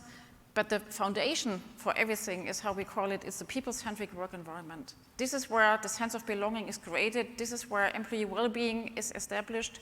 And this is also where we are living inclusion and also diverse workforces. And then the second pillar is actually, we would like to transform SAP into a skill-led organization. It's called skill-led people ecosystem. We have game-changing people technology, because we just heard it also from Sebastian. Without technology, it's very difficult to transform into a skill-led people ecosystem. And our growth culture, where I will also speak about how are we activating that. With that, we are also building an organization that leads through change and is also actually adaptive, because people are talking about, I'm tired, it's really difficult, why do we drive more change? But this is actually natural. You cannot stop it. Especially in our tech industry, we have a high speed of change. So our job is now to say we have to build an adaptive organization. And that's what we do. And using our AI-powered insights and also our own HCM solutions, we are also driving that transformation actually from the inside out. Because with that, we are also creating the best industry reference. Because the same as Sebastian, I'm also customer 1 or customer 0. And I would also say that the people strategy and the business strategy has never been more interwoven than today. But now let me also go a bit deeper into 3 core aspects of the people agenda. So I just said it, by 2028, we would love to be a fully skill-led company, where skills and not roles define how we hire, develop, and also deploy talent across the organization. And this skills-first approach, how we call it, ensures that every employee's personal growth is actually absolutely linked also with the company's growth and strategic priorities. We have also just shifted also the way we are assigning learning budgets into the hand of every employee, because it's important that we are steering in a strategic way what people learn and how they learn. And when you also look what skill-based means, is that we are infusing skills into every single element of the employee life cycle. And with the skill lens, we are able to tap into a larger pool of talents inside and outside SAP, because with the skill lens, you are really walking away from hiring for only degrees or only experience. It's about the skill currency. And we are also getting much more transparency inside of SAP. Whom do we have in the workforce? And we can leverage that also when we are recruiting inside and outside.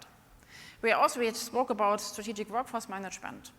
So we're enriching now strategic workforce management also with a clear skill lens. It has to be skill infused, because just looking at how many headcounts do we need in which country is by far not enough anymore. And the roles are also not enough anymore. We really have to go down to the skill lens. We are also enhancing internal talent mobility with a skill-led organization, because same effect as for recruiting, I think that we are more able to find people for the jobs internally, and that also enhances the way we are developing people internally and also increasing the ways we're developing. And skill-based also enhances the way we learn, because we can use AI, and with that you have highly personalized learning journeys. This is only possible if you have the skill lens of the employees. And the latest is also that we say we would love to gain much more transparency into our own succession pipelines, because the skill lens is also helping. And we have AI also in our succession module, and that helps us, AI-assisted, that we are comparing skills of successors, and with that we can also compare the succession candidates in the succession pipelines. Only possible because we are applying now the skill lens. And last but not least, and it's also very important for us, that we are also having a higher employee engagement, because people are more satisfied, because we can offer much more learning, training, development across SAP. And with that, we can also reinforce our own employer promise, bring, build, and belong, how we call that.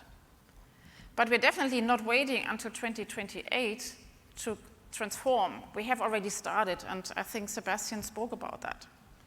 When you look at the chart Christian was talking about, and also Sebastian was talking about, the way we were driving our transformation and restructuring program last year was already driven with a skill lens and a very clear strategic workforce plan. It was a workforce transformation. Yes, we reduced 10,000 jobs, but we were also building up 10,000 new jobs again. But we used it very much to build and infuse new skills into SAP, especially when it comes to customer-facing roles, core engineering roles, AI, cybersecurity. We have hired 3 times more AI engineers in 2024 than we did in 2023. And that alone shows how we are really using the complete workforce transformation NLT program in order to shift workforce and invest in our growth areas to support our business strategy, and that we are able also to deliver everything what we showed actually during the past 2 days. Extremely important. But I also would like to highlight that we also shifted our internal workforce. It was also that we are upskilling and reskilling, reassigning roles and skill profiles to our internal employees, because this is absolutely equally important.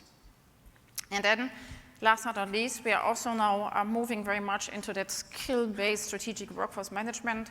We are working on the global strategic location strategy, because it's very important that we are securing the talent supply also from a skill lens, that we are also having the right balance between high cost and best cost share, and that we're also having a kind of de-risking when it comes to geopolitical resilience. And we are also going ahead with full speed, so that we are really fully skill-led in 2028, because we have started in 2022 already to design the global skill taxonomy, because you need to have a global language. We need to have to understand, okay, what are the future skills, so that we're not reassigning the old ones that are not driving the transformation. So that's why we have now established a global skill taxonomy with 1,500 skills. We came down from 6,500. Also here, simplification was kicking in. We were absolutely driving that down, but with relevance and future readiness. Extremely important. And by 80% of our employees will be assigned to new skill profiles by mid of this year. And we will be able to have 100% assigned by end of the year. And this also unleashes actually AI personalized learning journeys and growth, what I was talking about before. And for this, it's absolutely essential to have our own growth portfolio from SuccessFactors in place, because you need to have that in the system. You need to have the link to AI, otherwise it's extremely difficult to do that. And last but not least, we also just laid out a learning goal that we said we would love to, as an ambitious goal, to say, okay, 15% of the time of our employees should be actually invested in learning. And this also shows the urgency that we say, okay, how can we keep our people employable, and give also the time to invest in learning and development. So I think we are pioneers also in the skills revolution, and we are also shaping that skill-based approach. And with that, we are also establishing a very modern work environment. We have spoken a lot about our own technology, so let me talk about a bit more. Of course, we would like to lead, and we would love to be our own best customer. And we have also implemented now the SuccessFactors modules. I'm also driving that, so going forward, also on my roadmap. But it's important that we are also using our own HR innovations and that we are also boosting productivity also with our own AI solutions. So, talking about what I'm already implementing, so we have currently 50 AI-driven HR use cases. Many already are in productive use, and a couple are actually in advanced piloting. That includes Employee Central. Sebastian talked about Gen AI-assisted goal setting. We also have dual digital assistants in SuccessFactors. We have AI-assisted skill matching, what we're using in the recruiting space, because AI is able to extract the skills in the CVs and then matching it also to the job descriptions. And what I mentioned before, we also have the AI-assisted succession management. That is comparing the nominated succession candidates with skills, performance ratings, and so on. But it's also important that we are also driving efficiency with AI also in the HR space. And one space, I said, Employee Central, shared service environment is, of course, one important application area. And with Joule, we expect actually a 30% efficiency gain for navigations, transactions, and also information retrieval. And we are also expecting that the ticket volume is going down by 35% by using so. We already mentioned the goal setting, AI-assisted goal setting, that was actually leading to 80% time saving for our leaders. And when you're listening into the organization, actually the feedback was fantastic. So the managers love it because it's much easier now to set goals and also the development goals and the performance goals. And Joule is also able to provide actually context around HR policies, answering questions, and also offering personalized recommendations. We have more than over 145 scenarios, and out of that, 115 are also available on mobile. When you look at SuccessFactors overall, we have more than 178 HR use cases already in use for our customers externally, and we will also adapt more and more internally. So last but not least, I also would love to touch a little bit on how we are activating our growth culture. Because as I said before, driving transformation at SAP requires much more than a vision. It's very important that we have a very robust execution architecture that really enables us to scale at speed and with adaptability. We are activating our growth culture in the so-called growth culture activation program that will run until 2026. It starts at the top, it starts with us as a managing board, but we are also tackling it down for the L1, L2 leaders. In total, we are touching more than 2,000 leaders in that 1 year in order to drive the transformation, in order to also embrace the new mindsets, the behaviors, but always with the lens of how can we get faster in implementing change and transforming our businesses. We are also investing a lot actually in the build-up of our change agent networks across regions and functions. And we also have so-called growth summits at our 25 biggest locations. That means this is available for all our employees, and we will touch more than 10,000 employees also by end of the year. And it's important that you have a critical mass, that you have a peer-to-peer influence platform so that we can really scale the change across SAP.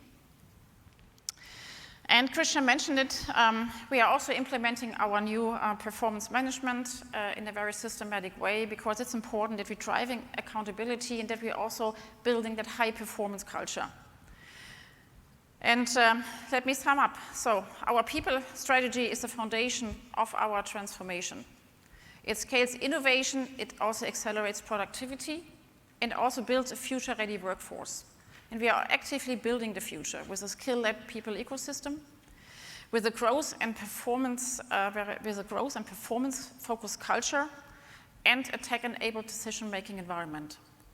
And this is actually how we are driving business performance for people and culture.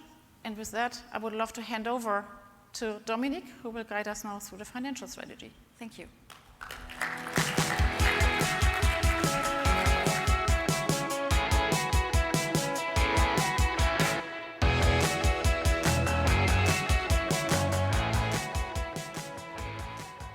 So, good afternoon, everyone. It's great to be back here in Orlando at Sapphire.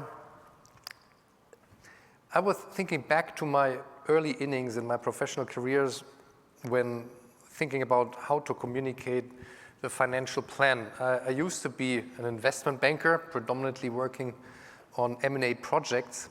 And what I hated in a due diligence when there was a management presentation was when the guys were only showing me the future and the hockey stick of the future. What I always felt is extremely important is really to be super surgical and granular in the actuals to understand where this thing is trending and finding a kind of steady extrapolation base for the future. So please bear with me when I look a little bit in the rear mirror before I go into the future.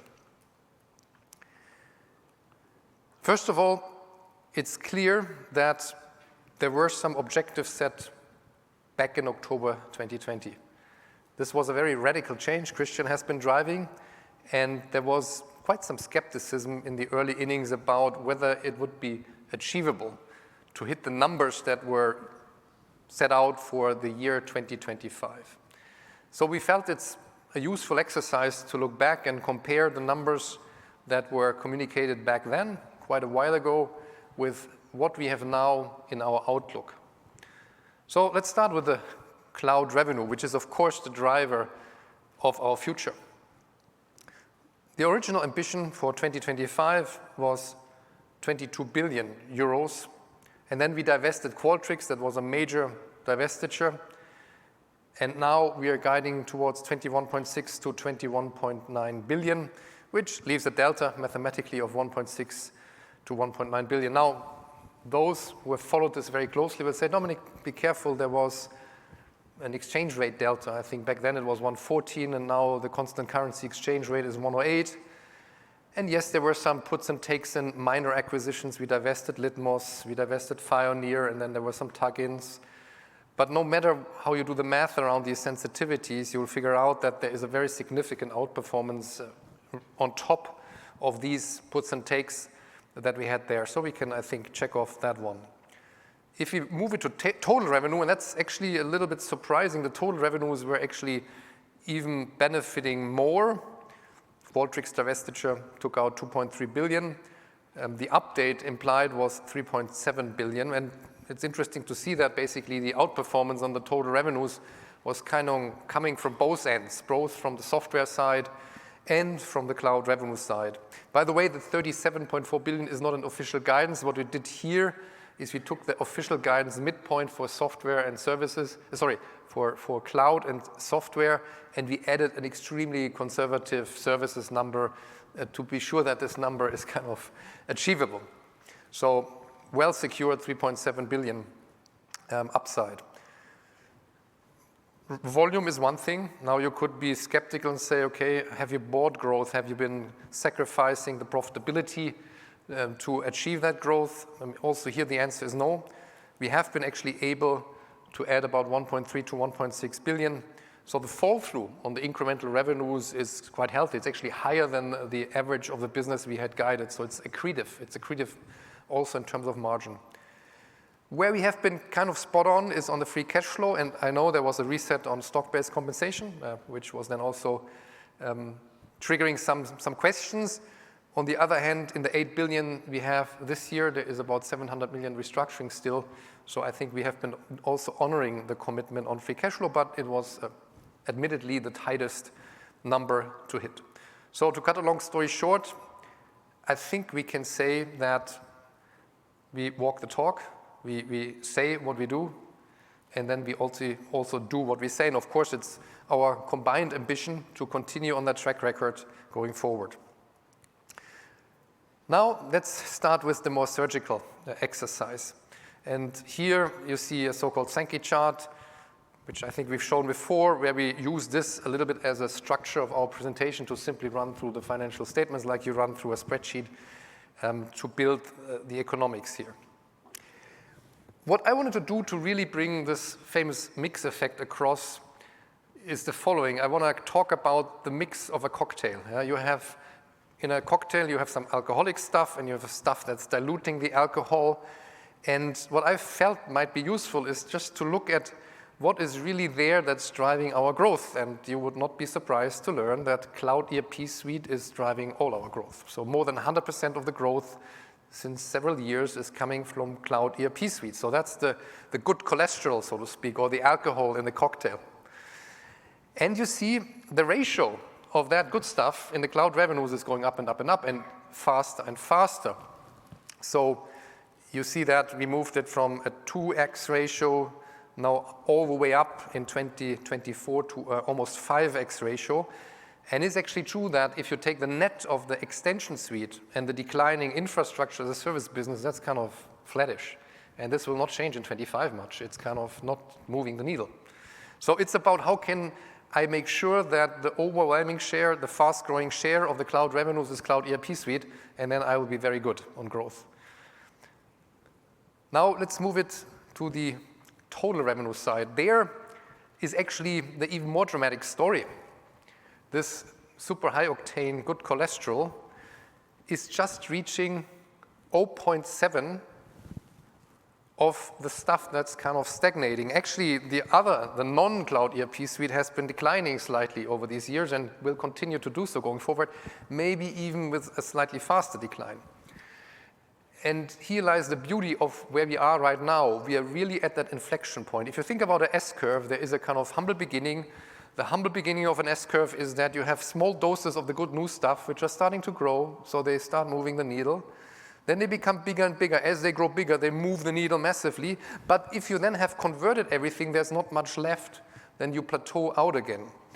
And we are right now at that sweet spot where this super valuable high growth portion of that cocktail is reaching that kind of steep part of the S-curve. This is what I call the mix effect. So we're currently running at only 0.7 if you divide the revenues in Cloud ERP Suite against all the rest which is stagnating or declining. The other way to do the same math is to really go on the more recent past and look at the buckets of growth in 2024. So you look at the disclosed kind of sub-lines of revenues, and you look at the growth rates. And then you simply take a spreadsheet and you pull these numbers to the right by 3 years. If you did that, I'm not saying that's the right thing to do, but just as a starting point for thinking about it, you'll come to a 3 percentage point acceleration every year in the total revenues because of that cocktail effect I'm just describing. Now, that won't happen like that. We have to be clear that, yeah, on support, we will see an acceleration of decline. And yes, will we be able to kind of fly high at 34, 33% Cloud ERP Suite, or will we kind of normalize a little bit? Yes, let's take that into account. But if you, and you follow us very closely, you just do some reasonable tweaks on the same logic, you will see there's plenty of degradation possible in the sublines of this revenue mix without jeopardizing our hypothesis of accelerated growth in 26 and 27. It's just the mix effect. The other question that a lot of you have is, well, are we not running out of steam with this conversion story? And we came to the conclusion there's a little bit of a misperception that we are a one-trick wonder on converting installed base to cloud, and when that's over, well, the whole story will stop. I hope we gave you a lot of qualitative arguments with all the products we have in the pipeline that, well, we think that we can sustain market share gains. But still, let's focus on that topic. If you look at the 11 billion remain to do in software support revenue, there is about 2/3 still which are affected by this end of maintenance, mainstream maintenance in 27, and then completely out of maintenance by end of 2030. So that's, by the way, in terms of mix, not very different from what we've seen in prior years. The reason why that's the case is that we also added some S4 licenses, and so it's and S4 is also converted strongly to cloud. So it's not only that the ECC and older is converted, it's also S4 that's converted. And I think this is a very interesting chart. Now, if you look back again, and you are very surgical on how has that maintenance base evolved over these years from 2020 through 2024, the first important observation is it has actually not changed much. So the famous gas in the tank has not really been used to a large degree. Why is that happening?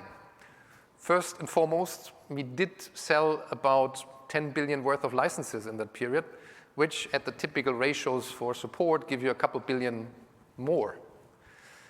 Then you recall that with the inflation going up for the first time a couple of years ago, SAP started charging inflation. So we were taking prices up with the cap of inflation. In some countries was lower, in some was higher. That gave us a little bit of an increment. And yes, even we at SAP, we do face some churn. Sometimes customers are leaving the system. So you see that here depicted. I can give you some indication here. It's about a 3% churn that we are facing in terms of the rate we have there. And the move to the cloud is actually not so dramatic because while we have signed a large share of contracts in RISE, they're all starting these transformation journeys as we speak. You had one example on the stage here with Schneider Electric, which, by the way, had a great share price performance. So hopefully that gives us more credibility that we work with the right customers that are on the kind of upward trend. They have kind of had twice the performance of their benchmark indices, I think, in that 5-year period we look at here. And then there are some other smaller factors which are very technical in nature, but you see they're not so material. Now, you know we always say that kind of cloud extension, as we call it, convert into cloud revenues at a factor of 2 to 3. The way you can think about it is if you really did an apples-to-apples comparison and take the precise on-prem functionality and convert them lift and shift to the cloud, it's maybe more 2x, but then even at the signing of the initial RISE deal, our salespeople are able to cross-sell already a little bit, and then we move it up to the 2 to 3x. So it's basically 2 to 3x of a cloud extension volume of roughly 1 billion. So that's about 2 to 3 billion of the cloud revenue. So there is a lot of other stuff in there, and Christian already mentioned there's a couple of billion coming from really new customers, but there's also the fact that we move from the expansion in the portfolio, 9% of the portfolio having 4 applications or more, and now we move that to 23, so still 77 to go. And as we are successful with this best of suite approach, we are recovering ground from these niche competitors and integrate them. So that story is not an hypothesis that will come at some point in time, but it's something that's happening already for the last year. So this is why I was so much insisting on kind of being surgical on the history for the extrapolation. Our story is not about some magic acceleration anywhere. It's all about sustaining what we have done over the last 2-3 years. The other way to triangulate is more coming from, I'd say, what I used to do when I did some venture capital stuff, which is thinking about what's the market potential. I mean, how fast is the market growing? And there was very recently some announcements as to what different buckets of our segments would deliver in growth in the market, in the cloud. And we quote IDC here. If you mix that, the way it's as consistent as possible with the portfolio you see on that screen in the cloud, we think the addressable cloud market is growing at 17%. You know we are flying much higher than that on the cloud revenues, and if you do cloud ERP, even higher. We are very low in the penetration of that market. We have a 20x relationship between what we generate in revenues in the cloud expected this year versus what we see here as an estimate by IDC. And when we look into these models, so I go back to my Excel spreadsheet logic of extrapolating, we see always this kind of deceleration down to a terminal value growth in the outer years of a forecast period in some models. Now that's completely in contradiction to that. That would mean massive market share losses. Think back to my cocktail. As in this cocktail there will be more and more cloud revenues, we are actually asymptotically converging towards a model which I would describe in very simple terms, take more and more towards 100% cloud, and then you deduct some dilution of growth through services, minus some dilution from some very residual niche special cases on software. So this is not really limiting us. If you have an hypothesis of us sustaining market share growth or sticking to the market share we've achieved in 3-5 years, if you're skeptical about us, I mean, it's clear that if you then, on the one hand, you extrapolate from what's happening in the last years and in the near term, and you look at where is this asymptotic kind of growth area where this company should end up, there is no reason why there should not be further strong growth rates in the mid-teens for quite some period of time beyond. Now, the good thing is we see a lot of research where some of you even argue, well, these 17% might be a thing of the past because there's so much value created in AI, and then is it 5 percentage points more every year, or how many do we add on top? But let's not even kind of skin that bear before we've killed it.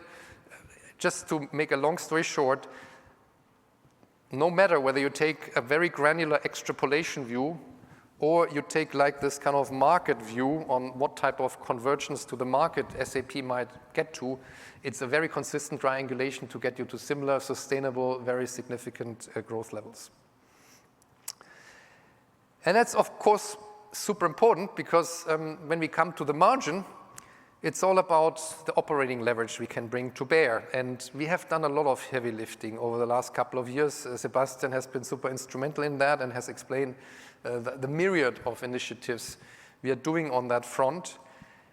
And if you then look at this in a kind of more simplified way, I like to talk about this kind of operating leverage ratio. So how much has the cost base grown versus the revenues? And the truth is, in the early innings of this decade, we had to invest very heavily in transformation, so we degraded actually the margin. And with the outlook we gave for 2025, we're actually back to the margin level we had before that reset. But the good news is now we have the company on a completely different growth trajectory and on a sustainable operating leverage trajectory, which allows us to grow the cost base more slowly than the revenues. And it's not new, and I apologize for some of this stuff being boring, but I hope that while all the product stuff should be very exciting to you, it's not so bad if we are pretty boring on the numbers and deliver what we say again and again, and it's 80 to 90%. It has been much better in the last 2 years because of the heavy restructuring. It was painful. It was, of course, not something that we will like to do in a repeated way, but that one-time reset was important. Gina has explained very well the reskilling that was required. But we think the 80 to 90% are not only what our competitors are doing, they make a lot of sense. So we can again triangulate and look at benchmarking outside, high level, top down, and then we look all the measures we have. And it sounds easy, but don't forget that 66% of our cost base are personnel expenses. The good news is these expenses are knowledge worker kind of expenses, which we can tackle with AI. And there is inflation. And especially in this country, we probably need to think about inflation, what can happen there. So already prior to these risks, we've seen like 4.5% global merit hikes on average for these type of companies. So if you want to kind of reach these ratios, you have to bring actually quite some significant productivity to bear in this universe of knowledge workers. Now, I would like to show you one tiny example. I think Sebastian has shown you the whole program of stuff we do, but we didn't want to leave you go without showing one very specific agentic example of how we can drive efficiency. And with that, I would like to step out and ask for this kind of film to be moved quickly. Let's start with how AI agents all come together in Joule. When we go to the Explore tab, you can see how end users can choose to enable more expert AI agents for targeted interactions. Joule is the orchestrator of these AI agents. Let's see it in action how the AI agents help business users eliminate tedious work to focus on what really matters.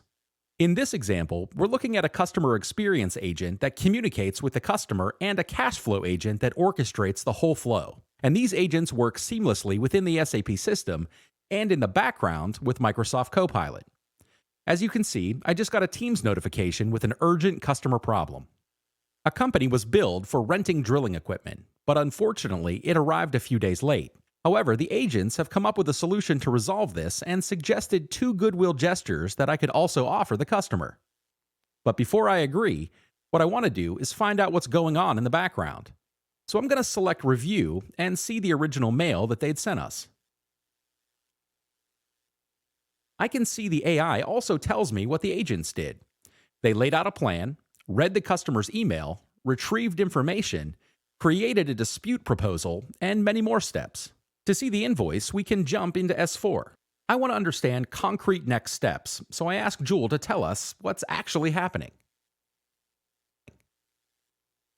The collection agent talks to a customer service agent, to the financial accounting agent, and then the shipping and receiving agent is also contacted.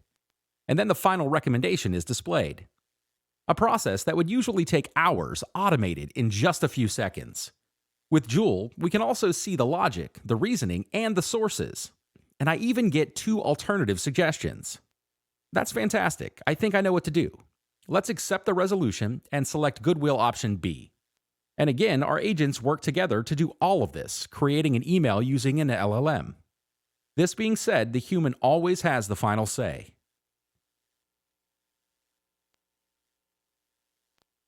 Now let's look at the dispute case that's been created in the system. The disputed amount of €6,148 has now been settled and the dispute is closed. What a success! After making sure our customers stay happy, I need to take care of addressing the issue caused by my third-party shipment company who did not deliver on time. But what can I do about this? Well, I can ask the AI to find out what I should do. And our various agents make this a very simple activity to perform. They tell me that the issue that occurred clearly violated our service level agreement and recommends that I should open a dispute case. In only one click, I can get the dispute case opened and simply send that off to the shipper. And there you have it, put very simply, agents working together for a better resolution.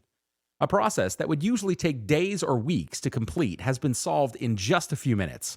That's super powerful, and that's what we focus on with agents.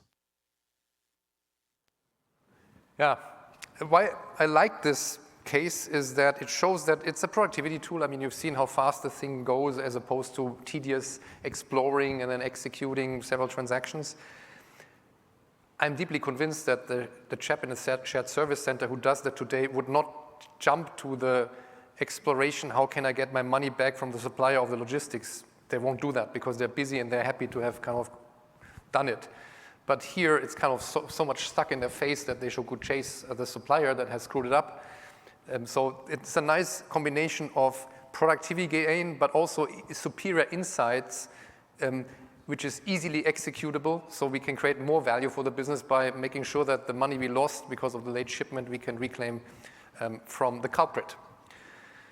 So now I come to the split of that kind of operating leverage. And sorry, again, I'm boring, I say the same thing. We are not willing to go into exact detail where we are going on different parts of the P&L because we want to keep the room for maneuver to be agile when things change and adjust. I think the 75% gross margin in Q1 was a good testimony that on the gross margin, we have been making huge progress, but it also means the air is getting thinner.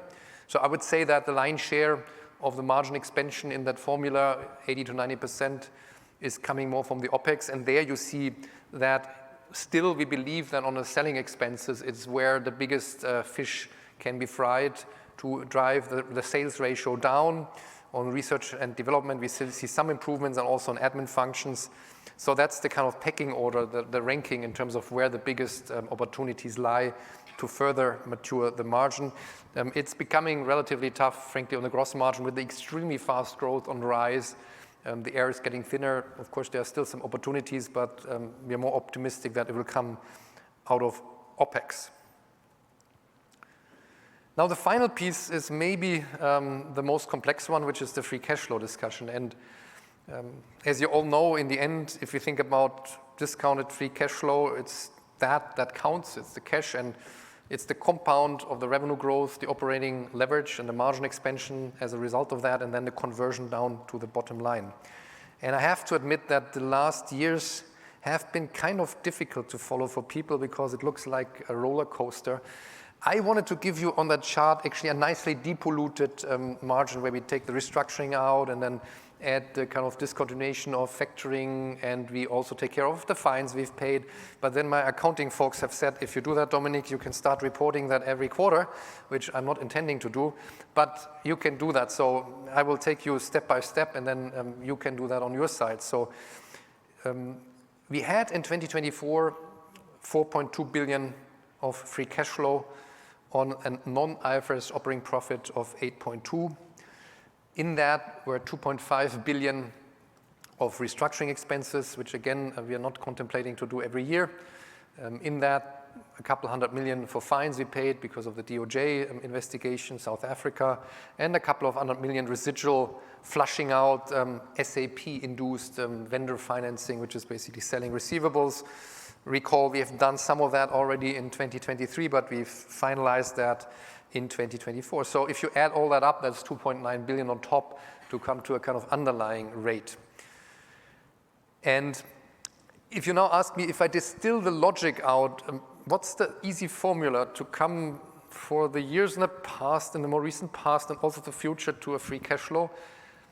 It's to start with the non-IFRS operating profit. Not surprising, it's the biggest driver of free cash flow is how much profit you make.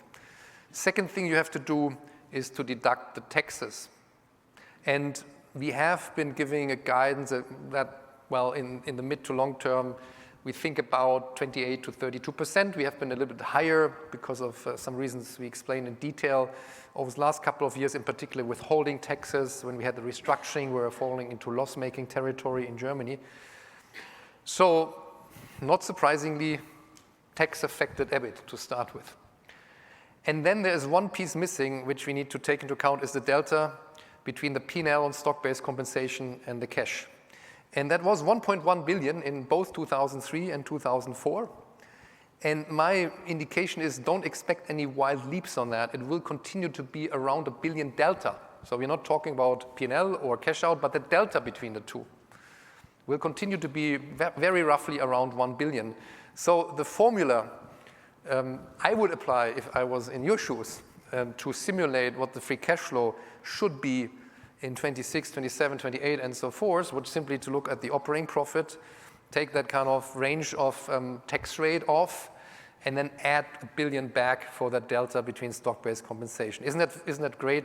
That's so easy. What is very difficult is the bridges year on year with all the phasing effects. I give you one example, which is difficult.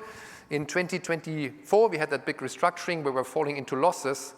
So there's a big delta between what we show IFRS and non-IFRS, which has created some turbulences in taxes. We basically created a kind of a tax shield.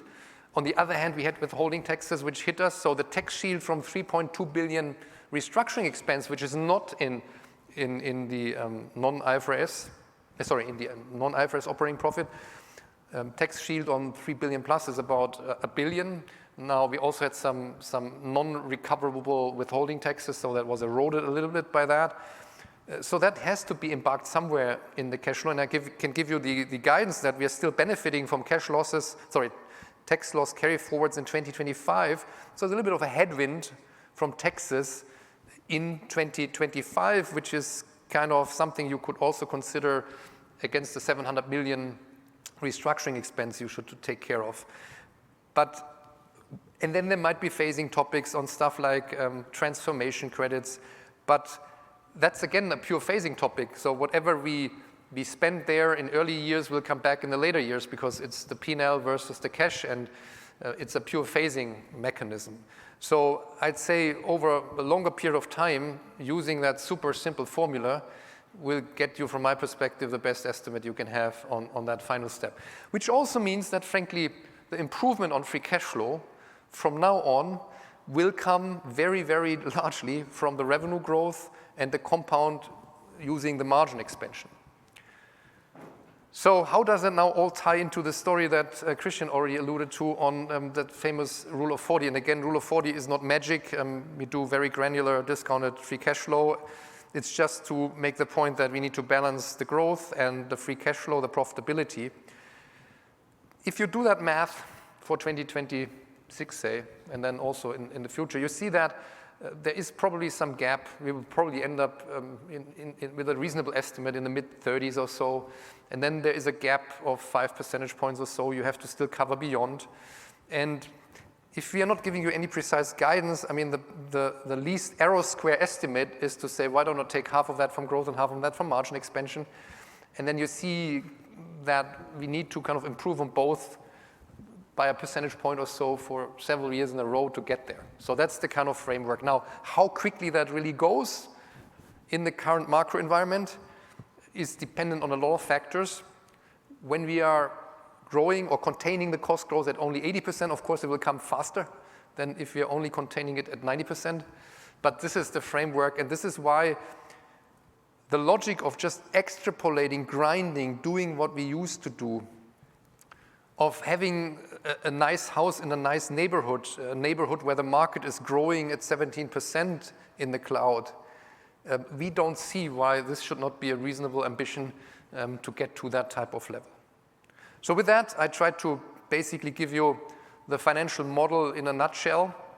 Now, the use of cash, quite straightforward, nothing exotic on that. Sometimes there might be opportunities in more difficult times to bolt in further acquisitions. So that's the first question.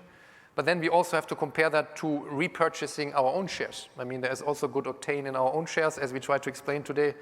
And we can't tell you today what we will do on that front, but it is definitely a tool we might be willing to use if the right occasion arises. If then, beyond that, there is still significant cash left, we will continue to do what we've done in the past, which is returning the cash to the shareholders.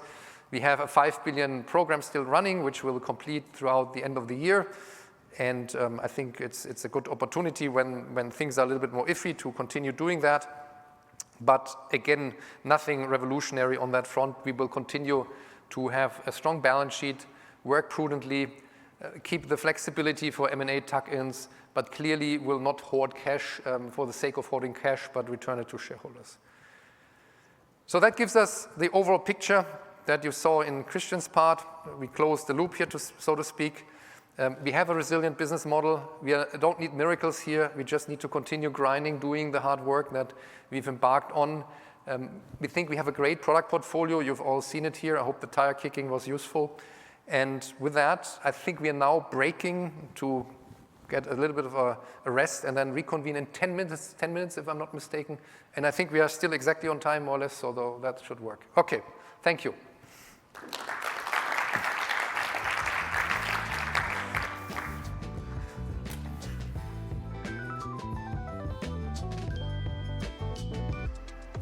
Okay, welcome back. On stage, we have SAP's executive board. Christian Klein, Dominic, Mohammed, Sebastian, Thomas, thank you for joining us as well, and Gina. We have covered a lot of ground today, and I'm sure there will be plenty of questions from the financial community. And just as a reminder, if you would like to ask a question, please raise your hand and a mic runner will come over. As always, we kindly ask you to limit yourself to one question. And with that, let's start with Mo.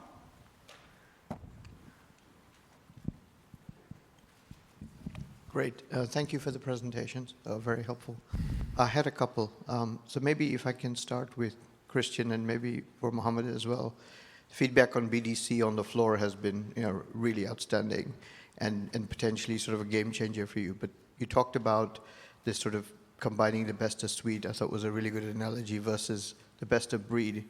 And then also laid out the opportunity to kind of cross-sell and upsell. How big of a driver does this become over the medium term versus just the sort of S4 kind of upgrades, and how quickly can you unlock that? Second one was for Thomas, please. We've heard also from the floor that the availability of system integrated resources is a big bottleneck. You've obviously got the deadline with the 2030, but I know you talked about certain complex customers getting a bit more time to potentially make that move. Do you think that this is something that can be potentially sort of extended more broadly? And then also, what sort of pricing uplift are you expecting, kind of on a on a kind of regularized contract, please? Thank you. Yeah, I can start with BDC, maybe from a business perspective. Mohammed, you give all the highlights from a product perspective. I mean, look, these days, uncertainty, just to give you an example, when you are a CFO and a CEO and we have Q1 earnings, you need a lot of data to run through a Monte Carlo simulation to give us various scenarios to be able to tell you what is going to happen with our guidance. And in the past, in Sebastian's camp, you had round about 200, 300 very expensive data scientists going into, different sources. Sometimes when we acquired, we had, products like Salesforce, which we didn't like, but we had to work with them for a certain while. And then it was always this, okay, how to get the data together. And at the end, you're making very important decisions. Or when you take Gina, it's all about skills, but we need to relate the workforce plan to the financial plan. And for me, this is an absolute game changer. And not only, for a CIO who can save a ton of money for having, all kinds of data integration solutions, all kinds of data lakes. They can really build this virtual layer. And what they love about is, of course, that they even don't have to change, their existing data lake strategy because BDC will sit on top. And then last but not least, think about that. What Muhammad announced from an LOB perspective, the intelligent apps. When I'm a seller for SuccessFactors and I sell against Workday, come on. Employee productivity, workforce, financial plan, skill management. You actually get, external inflation data for your compensation planning. That comes now out of the box, and every CHRO will love it. And so for me, and now we can repeat that for the supply chain officer, etc.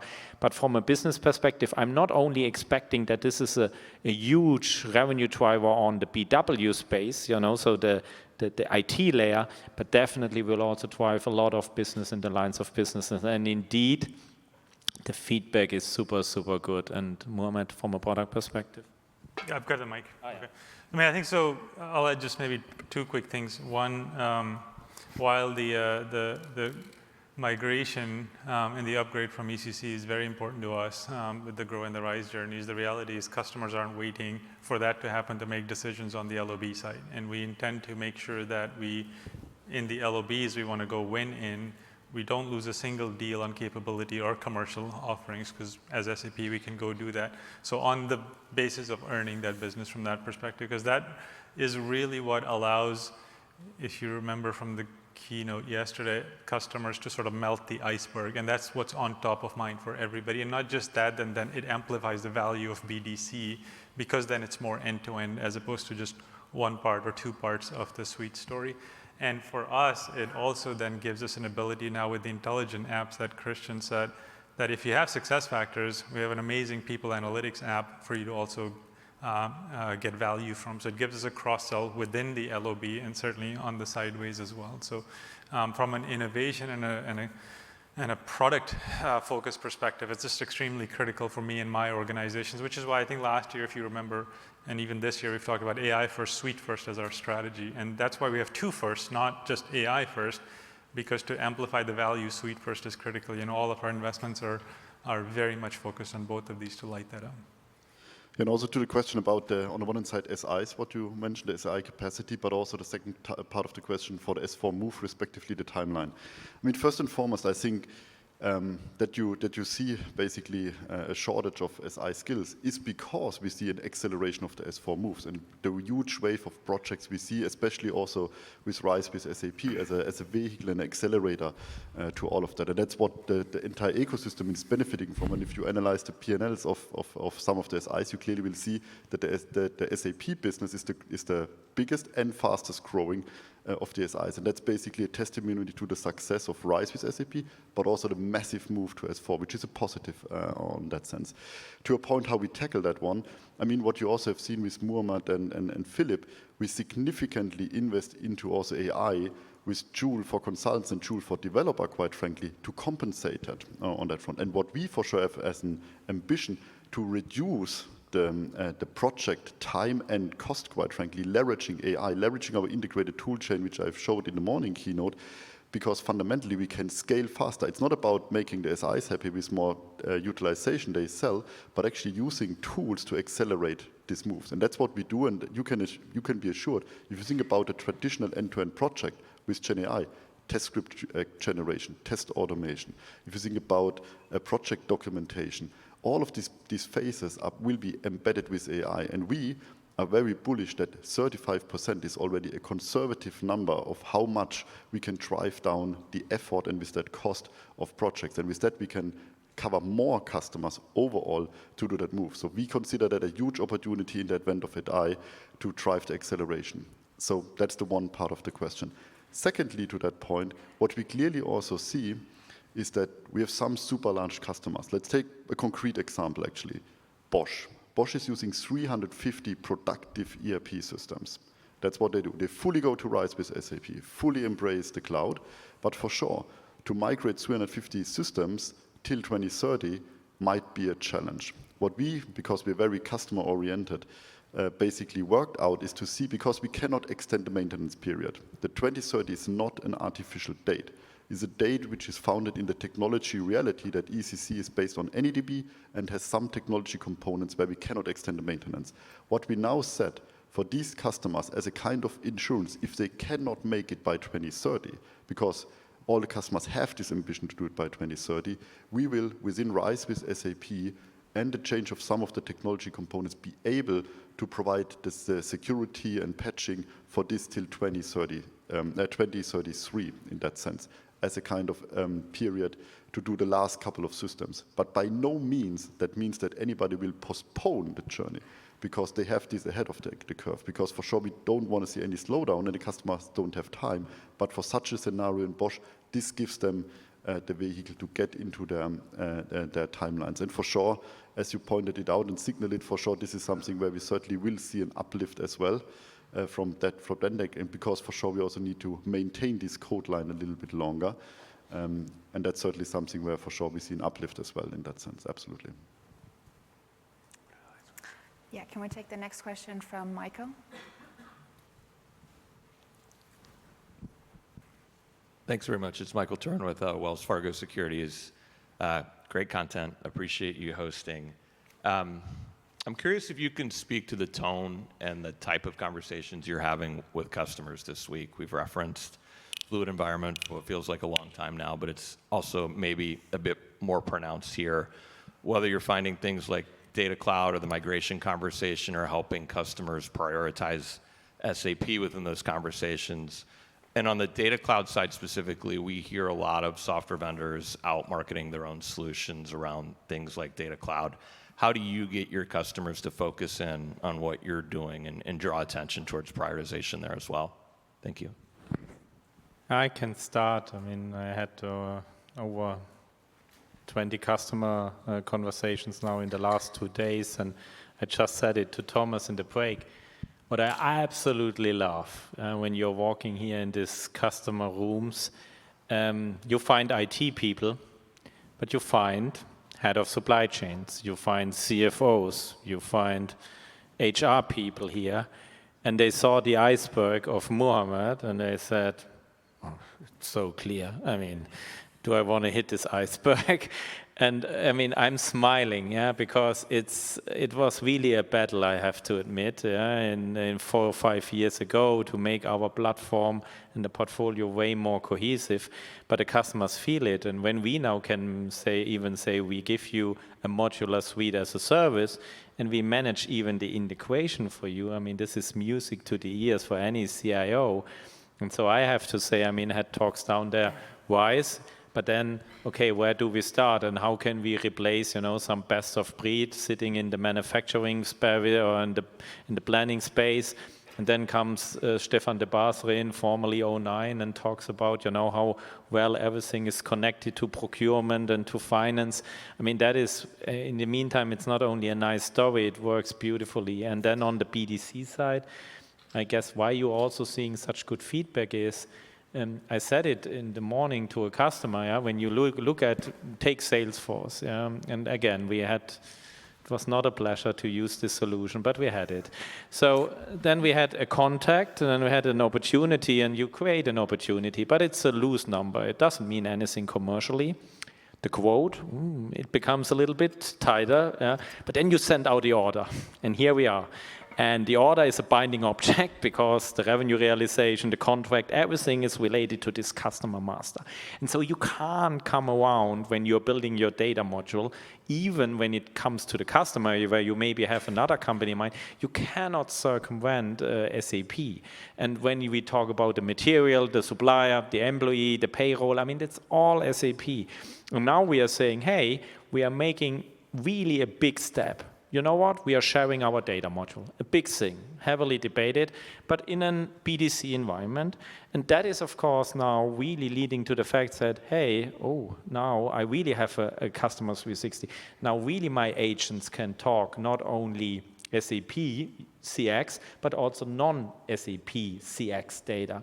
And that is, I mean, this is sheer excitement because this, we don't replicate data anymore. It's nice. The semantics of the data this is the treasure at the end. And that's what made SAP so strong for 50 years. And now we are expanding that to non-SAP. And I mean, the BDC thing is really resonating well. Thank you. Michael? Yeah, thank you. Michael Briest at UBS. I think, Christian, it was in your slides, you showed that 23% of customers now have 4+ applications. I think last year it was 20. So the actual rate of growth has slowed. And I appreciate there's been a lot going on in the business in the last 2-3 years. But now with BDC and the suite as a service strategy, what should that number be and by when? And then, sorry, Dominic, just on your comments on the Q1 call about, you would need a benign outcome to hit the high end of the cloud guidance this year, and yet your talk was very optimistic, I think, in tone around the acceleration. Can you maybe square that? Has there been a change in the environment that you see, or whatever else is sort of underpinning this confidence? I mean, Michael, when we launched WISE, it was, I mean, for us, for our sellers, it was like, Christmas and Easter together. I mean, they were totally focused on WISE, because it resonated well. And what we have found over then the first 2 years is WISE is great, but now it's the time to really think through when the customers are on the journey about really the cross-selling. And, to the cross-sell part, what we found out, the commercials, the incentives, the operating module in sales was not ideal, so that we, by ourselves, really harvest, the benefit of the suite. We changed a lot of that, and I can tell you only now in the last, I would say 4 months, plus now what I'm seeing in the pipeline, plus what we are assuming, you can easily say that this 23% will now massively go up. And you also have to see one thing. The customer can do so much at a time. When you are, I mean, we are touching not, like pipeline management. We are touching supply chain. We are touching finance. We are touching RevRec. We are touching core HR. And these are the things, where you have to give also the customer some time. I mean, I had customers there, like take Schneider Electric. They were live on SuccessFactors, super happy. Now we did finance, and now we are going into the factories. Would you have told the CEO, Jean-Pascal, 4 years back, can you not do all in a sudden? He said, hey, I have a business to run. And so, customers also, it takes some time until they then move, and that's why you're also seeing the ramp. So if you ask me, incentive-wise, commercial-wise, operating model-wise, the customers are on the WISE journey now for a few years. I mean, the 23%, the +3%, if you come back here next year, and I cannot show you a number 30% plus, then we didn't do a good job. So on the outlook for this year, I don't think I've said anything different than I used to say on the conference call. If anything has changed, is the capital markets view on the risks. I mean, the markets have rebounded, and as if there is no risk around the tariff disputes. The underlying mechanics of the mix effect I've been hopping on, they are very important, and they are, of course, then exposed to tactical tweaks from this kind of environment. So we have to distinguish between the super strong secular trends in our business that create tailwind, I mentioned that kind of stupid extrapolation to the right, giving us 3% accretion every year, which is wrong, but just to show how the mix effect is playing. I've used several ways to try to explain it. And then there's, of course, other factors that might modulate that secular trend. And of course, a trade war would modulate it down. So I'm sorry if I was conveying something that's different from the conference call, but I really think that it's what we used to say for 2025. The upper end would still depend on some benign outcomes in that environment, because I think otherwise there should be some quite massive impact on the world economy. But the good news is that, I mean, I trust the wisdom of crowds more than I trust my own judgment call, and it seems to imply that everything will be good in a not too distant future. Awesome. Lena, can we go to Adam, please? Thank you.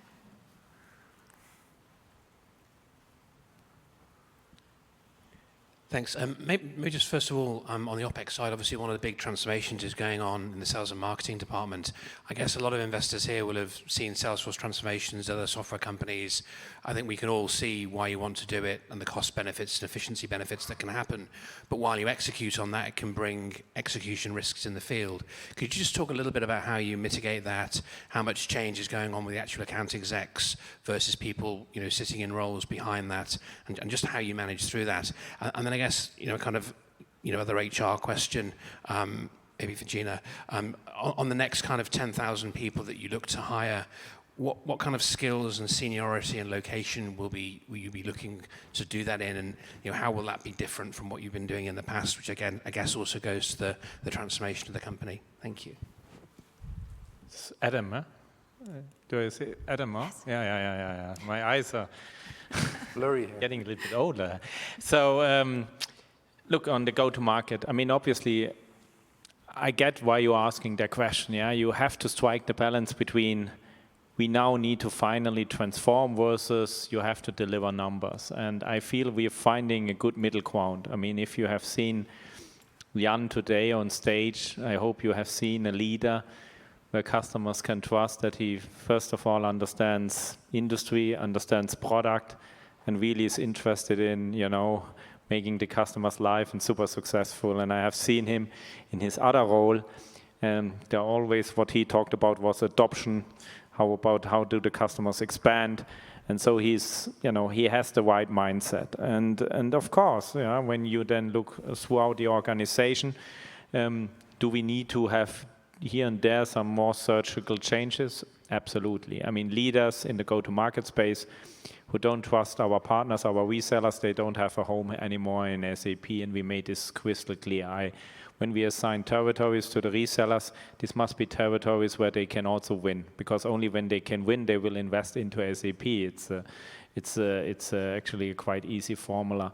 So, but when you see now, North America, we did changes. I'm super happy having now a new leader for Greater China, for APJ. Simon really was world-class already in Microsoft Salesforce, building a good channel there.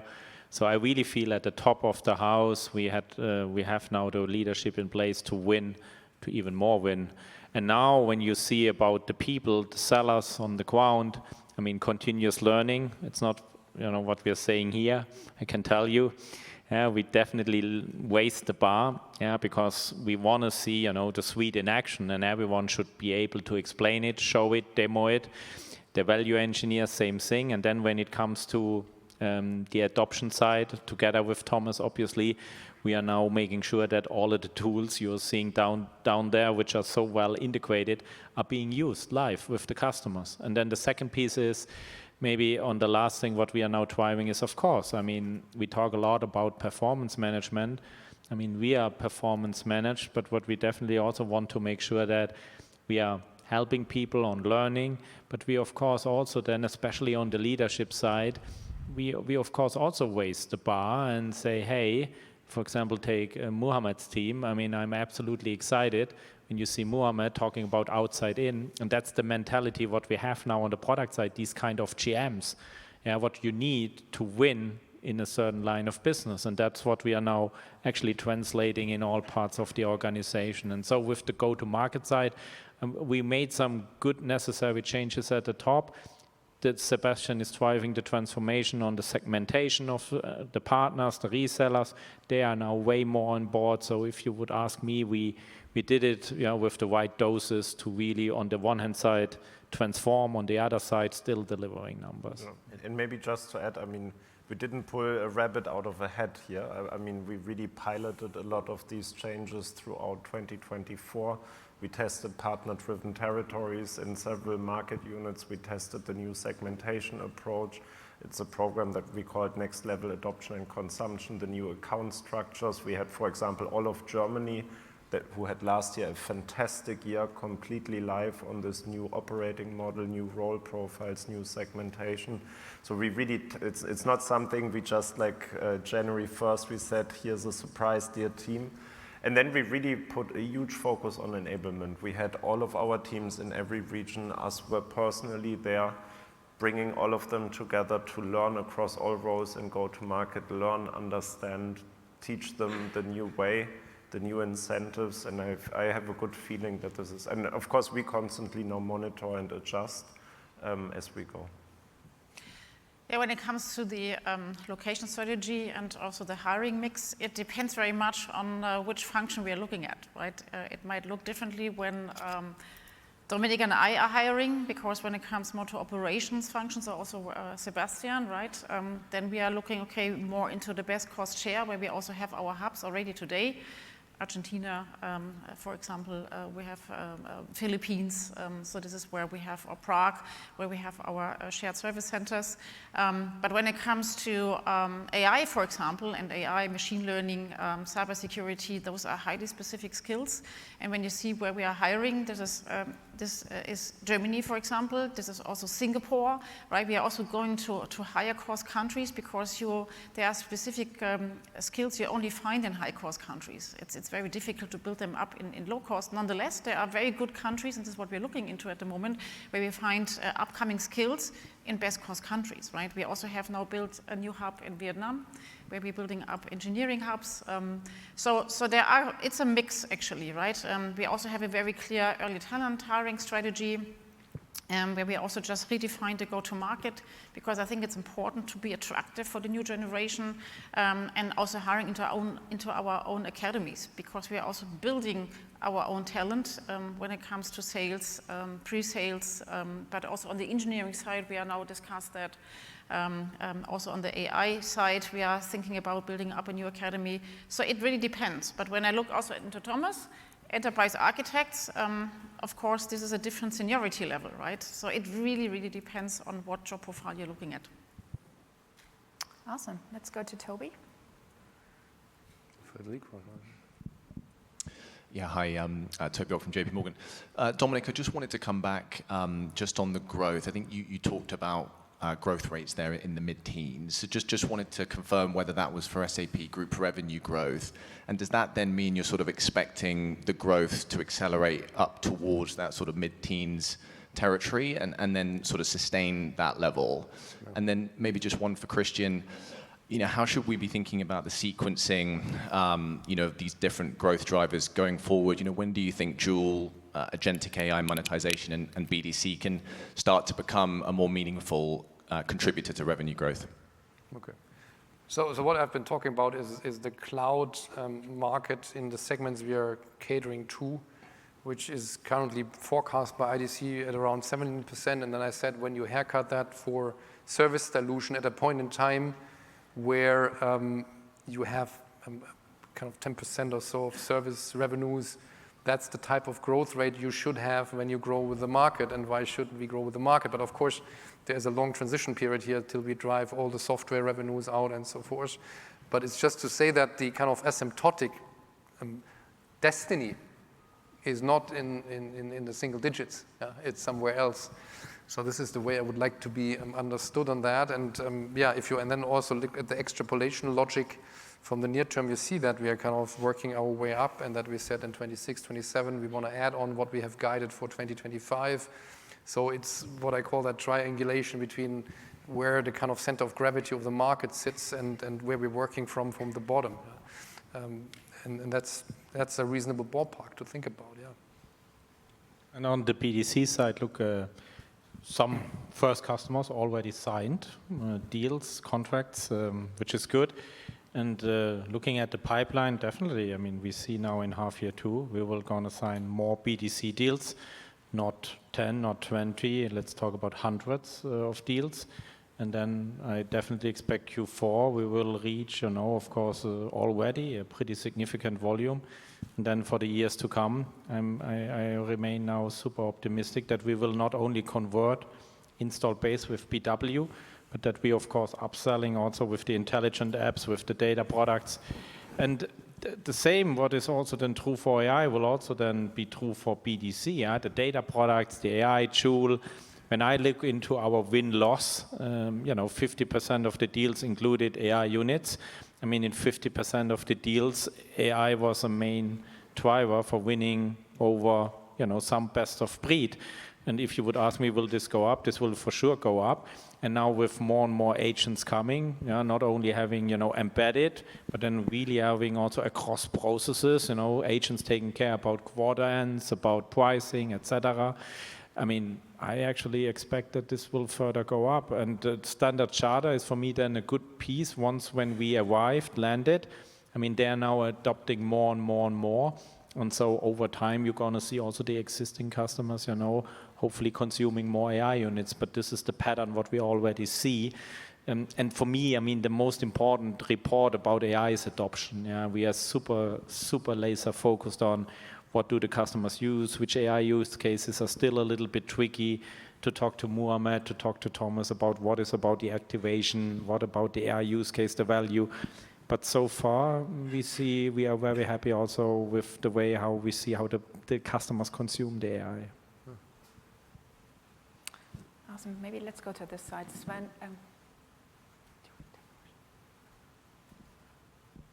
Great, thank you. Sven Merck from Barclays. You talked about that the cloud conversion and cross-selling could drive up to 5 times uplift compared to your support revenues. Could you comment how far you are on that journey with your cloud customers? Is there still a 2x uplift possible? Thank you. The 2x is already here and there. I mean, we see it in the WISE deals. I mean, we didn't have one quarter where the conversion factor was below 2. Sometimes it's up to 3. Now, when you then, continue now, and as I said earlier, some customers are now at the point where they see, oh, the suite is real. Let's really, and after we did finance, let's go into supply chain. Let's go into HR. And so we definitely see now that, there is for sure, a higher conversion now coming on top of the initial conversion with private cloud just by cross-selling. And then when you look at Schneider Electric, I mean, they started their WISE journey with private because North America is a huge, complex business. But now they are going, for certain pieces from private to public and say, hey, I'm happy to actually pay more because what I'm getting is pure standardization, pure automation, AI out of the box, BDC comes out of the box. And so, when you would ask me, we are today at 2-3x upside, but I definitely see that in the years to come, more and more customers, I talked about 30% next year, will move also into more using cross-selling, using our solutions across the suite. And with that, we're also going to see, more higher conversion rates going forward. Maybe just at the risk of stating the obvious, I just want to make sure that we have the definition exactly right, what that means. I mean, we talk about the ACV in the cloud versus the support we have on-prem. And the 2 to 3x is the initial RISE deal signed. It's not what you have in cloud revenues 1 second afterwards. I mean, first there is the deployment of the solution, a couple of months, and then you ramp it. So it's the ACV we talk about. And then maybe a little bit later, they sign another module of SAP. And that's how this kind of journey continues. Does it make sense? Is that? Yeah, basically, just want to get a sense if, from a journey perspective, if there's still, you went in the initial phase, you did the 2 to 3x. Where are we at the moment when you look at across the installed base in cloud? Are you at 2.5 or are you at 3? Are you already well ahead of it? I would say it's fair to say that we are between 2 and 3. And you saw 23% of the customers already use more than 4. They are probably at 3x, others a little bit lower. But are we confident, to what we have seen, that we can make this a more like a 5x? Absolutely, yeah. Perfect, thank you. Okay, maybe let's go to Fred here.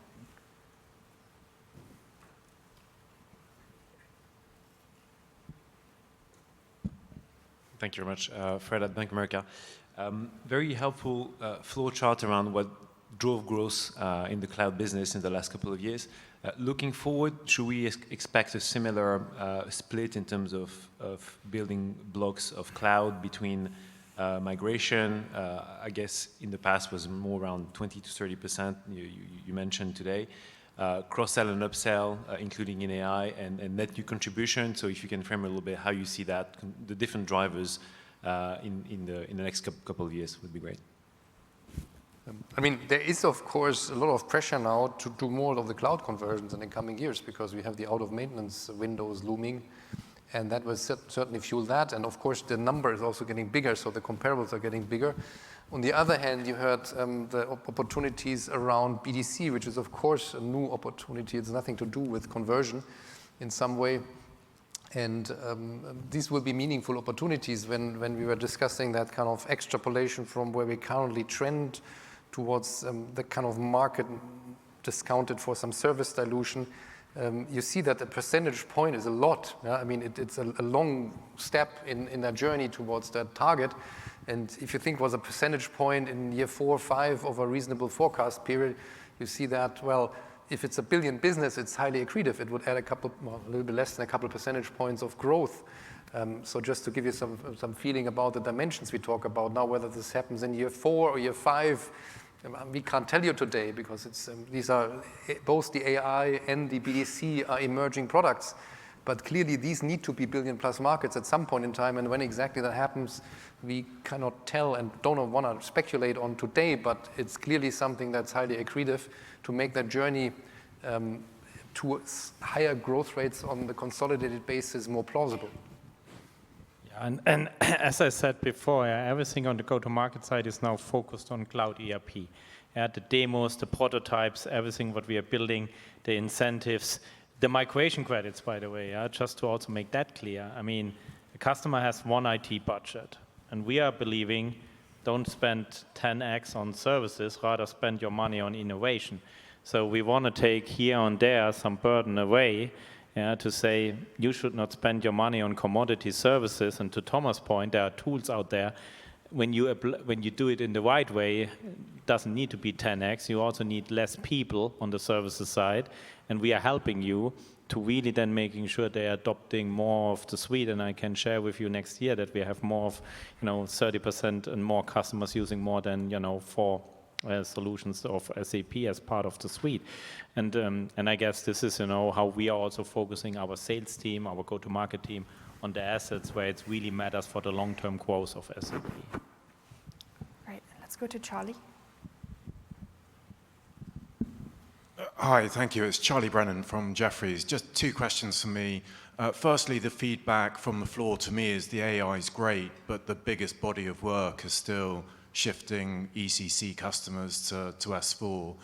Can you talk about what you're doing to encourage that move and maybe give us more color on the migration credits? And then a few of the partners are making the observation to me that by 2033, S4 is going to be 18 years old. Is there a scenario, and we heard Schneider going with Grow, is there a scenario where Grow gets functionally richer and you steadily move to public cloud as the true North Star, and you move from a 2-tier architecture to 1-tier architecture? And then just for you, Dominik, I don't want to leave you out, just a clarification on the cash flow.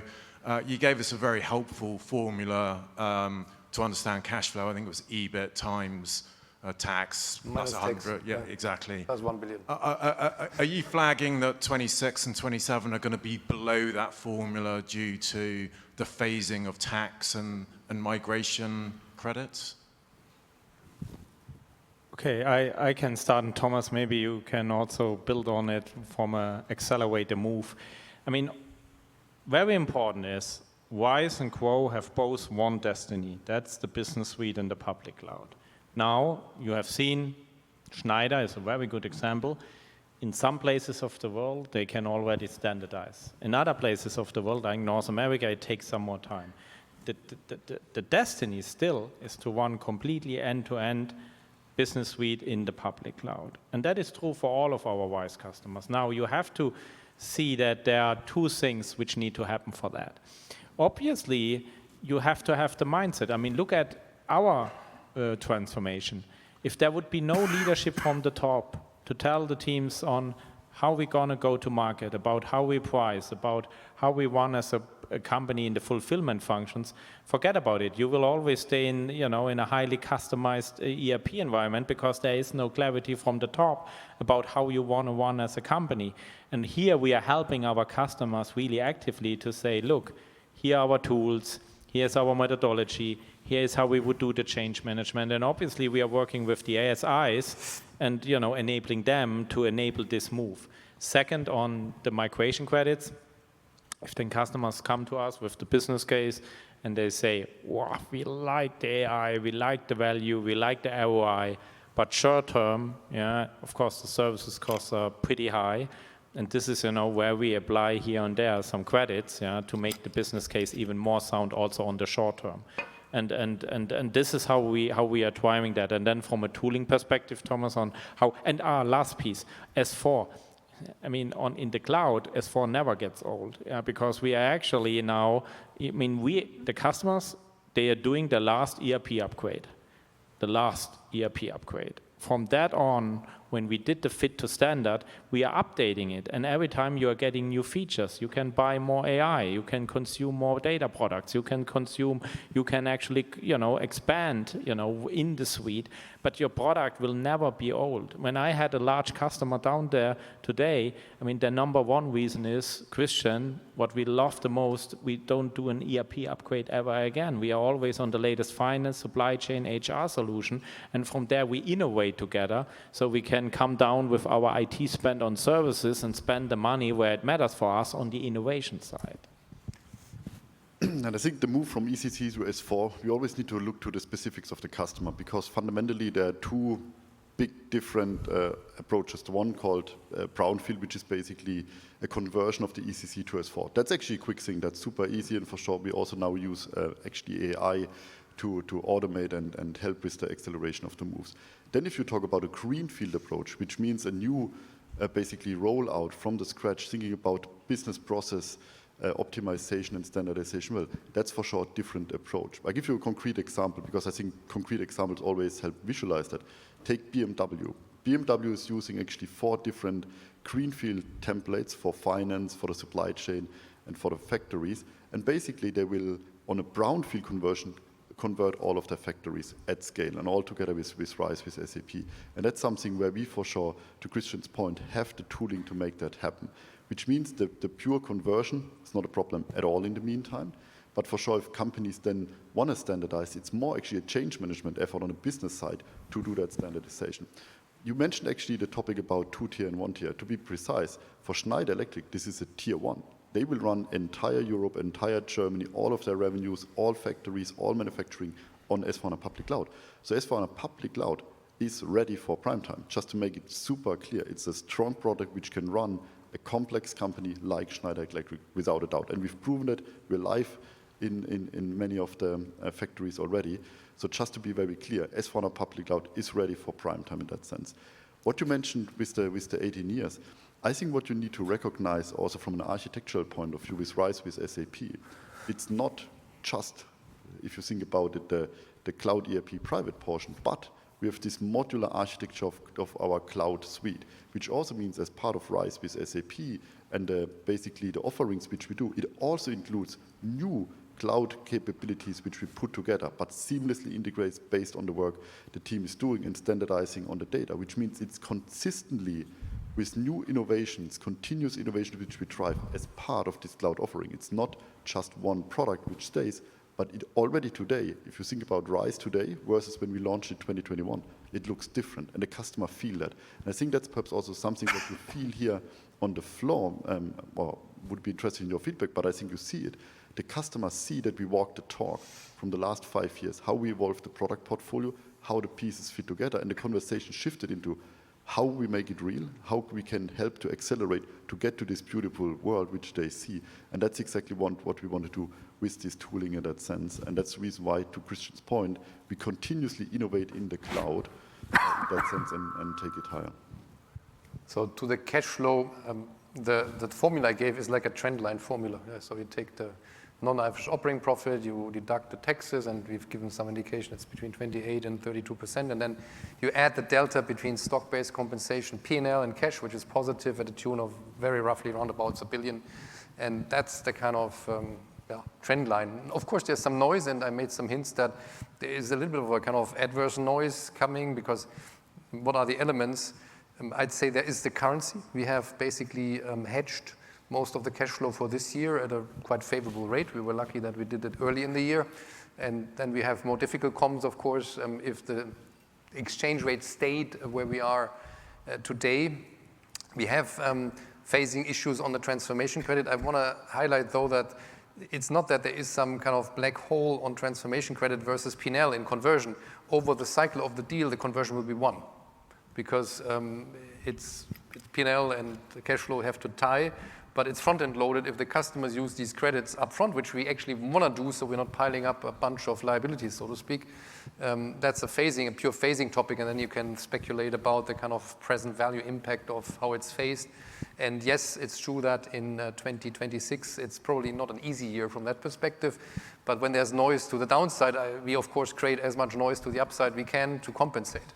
And then last but not least, there's the tax rate, which is very much, we had the special effect of the restructuring. There's a big gap between the non-IFRS operating profit and the IFRS operating profit. Actually, the restructuring is largely tax deductible. So we create a tax shield, so to speak. Not all of the theoretical tax shield is usable because we also lost some withholding taxes. I think we explained that in prior conference calls. And that positive, it was a positive impact, or will be a positive impact, is currently a positive impact in 2025, but it's not going to be an adverse impact in 26, but relatively in the year-to-year comparison, it's a negative impact because it has been positive in 25. So I hope that gives you a little bit of a feeling how that noise around the trend line is affecting 26. Okay, let's go to Johannes.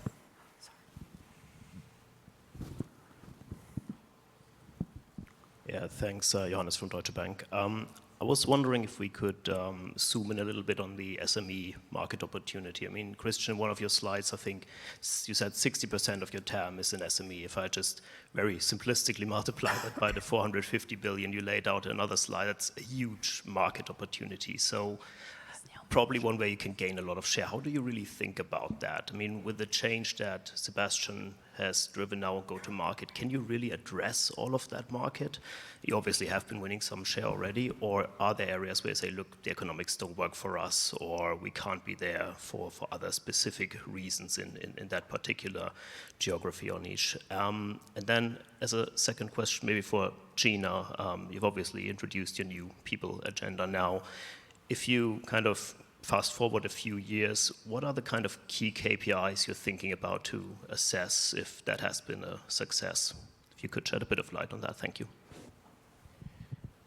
Yeah, Johannes, so on the SME side, from a go-to-market side, and maybe Muhammad can add a few points from a product perspective, because we can really scale down at a high gross margin by in a much better way than it was 5 years back, having now a suite which can scale.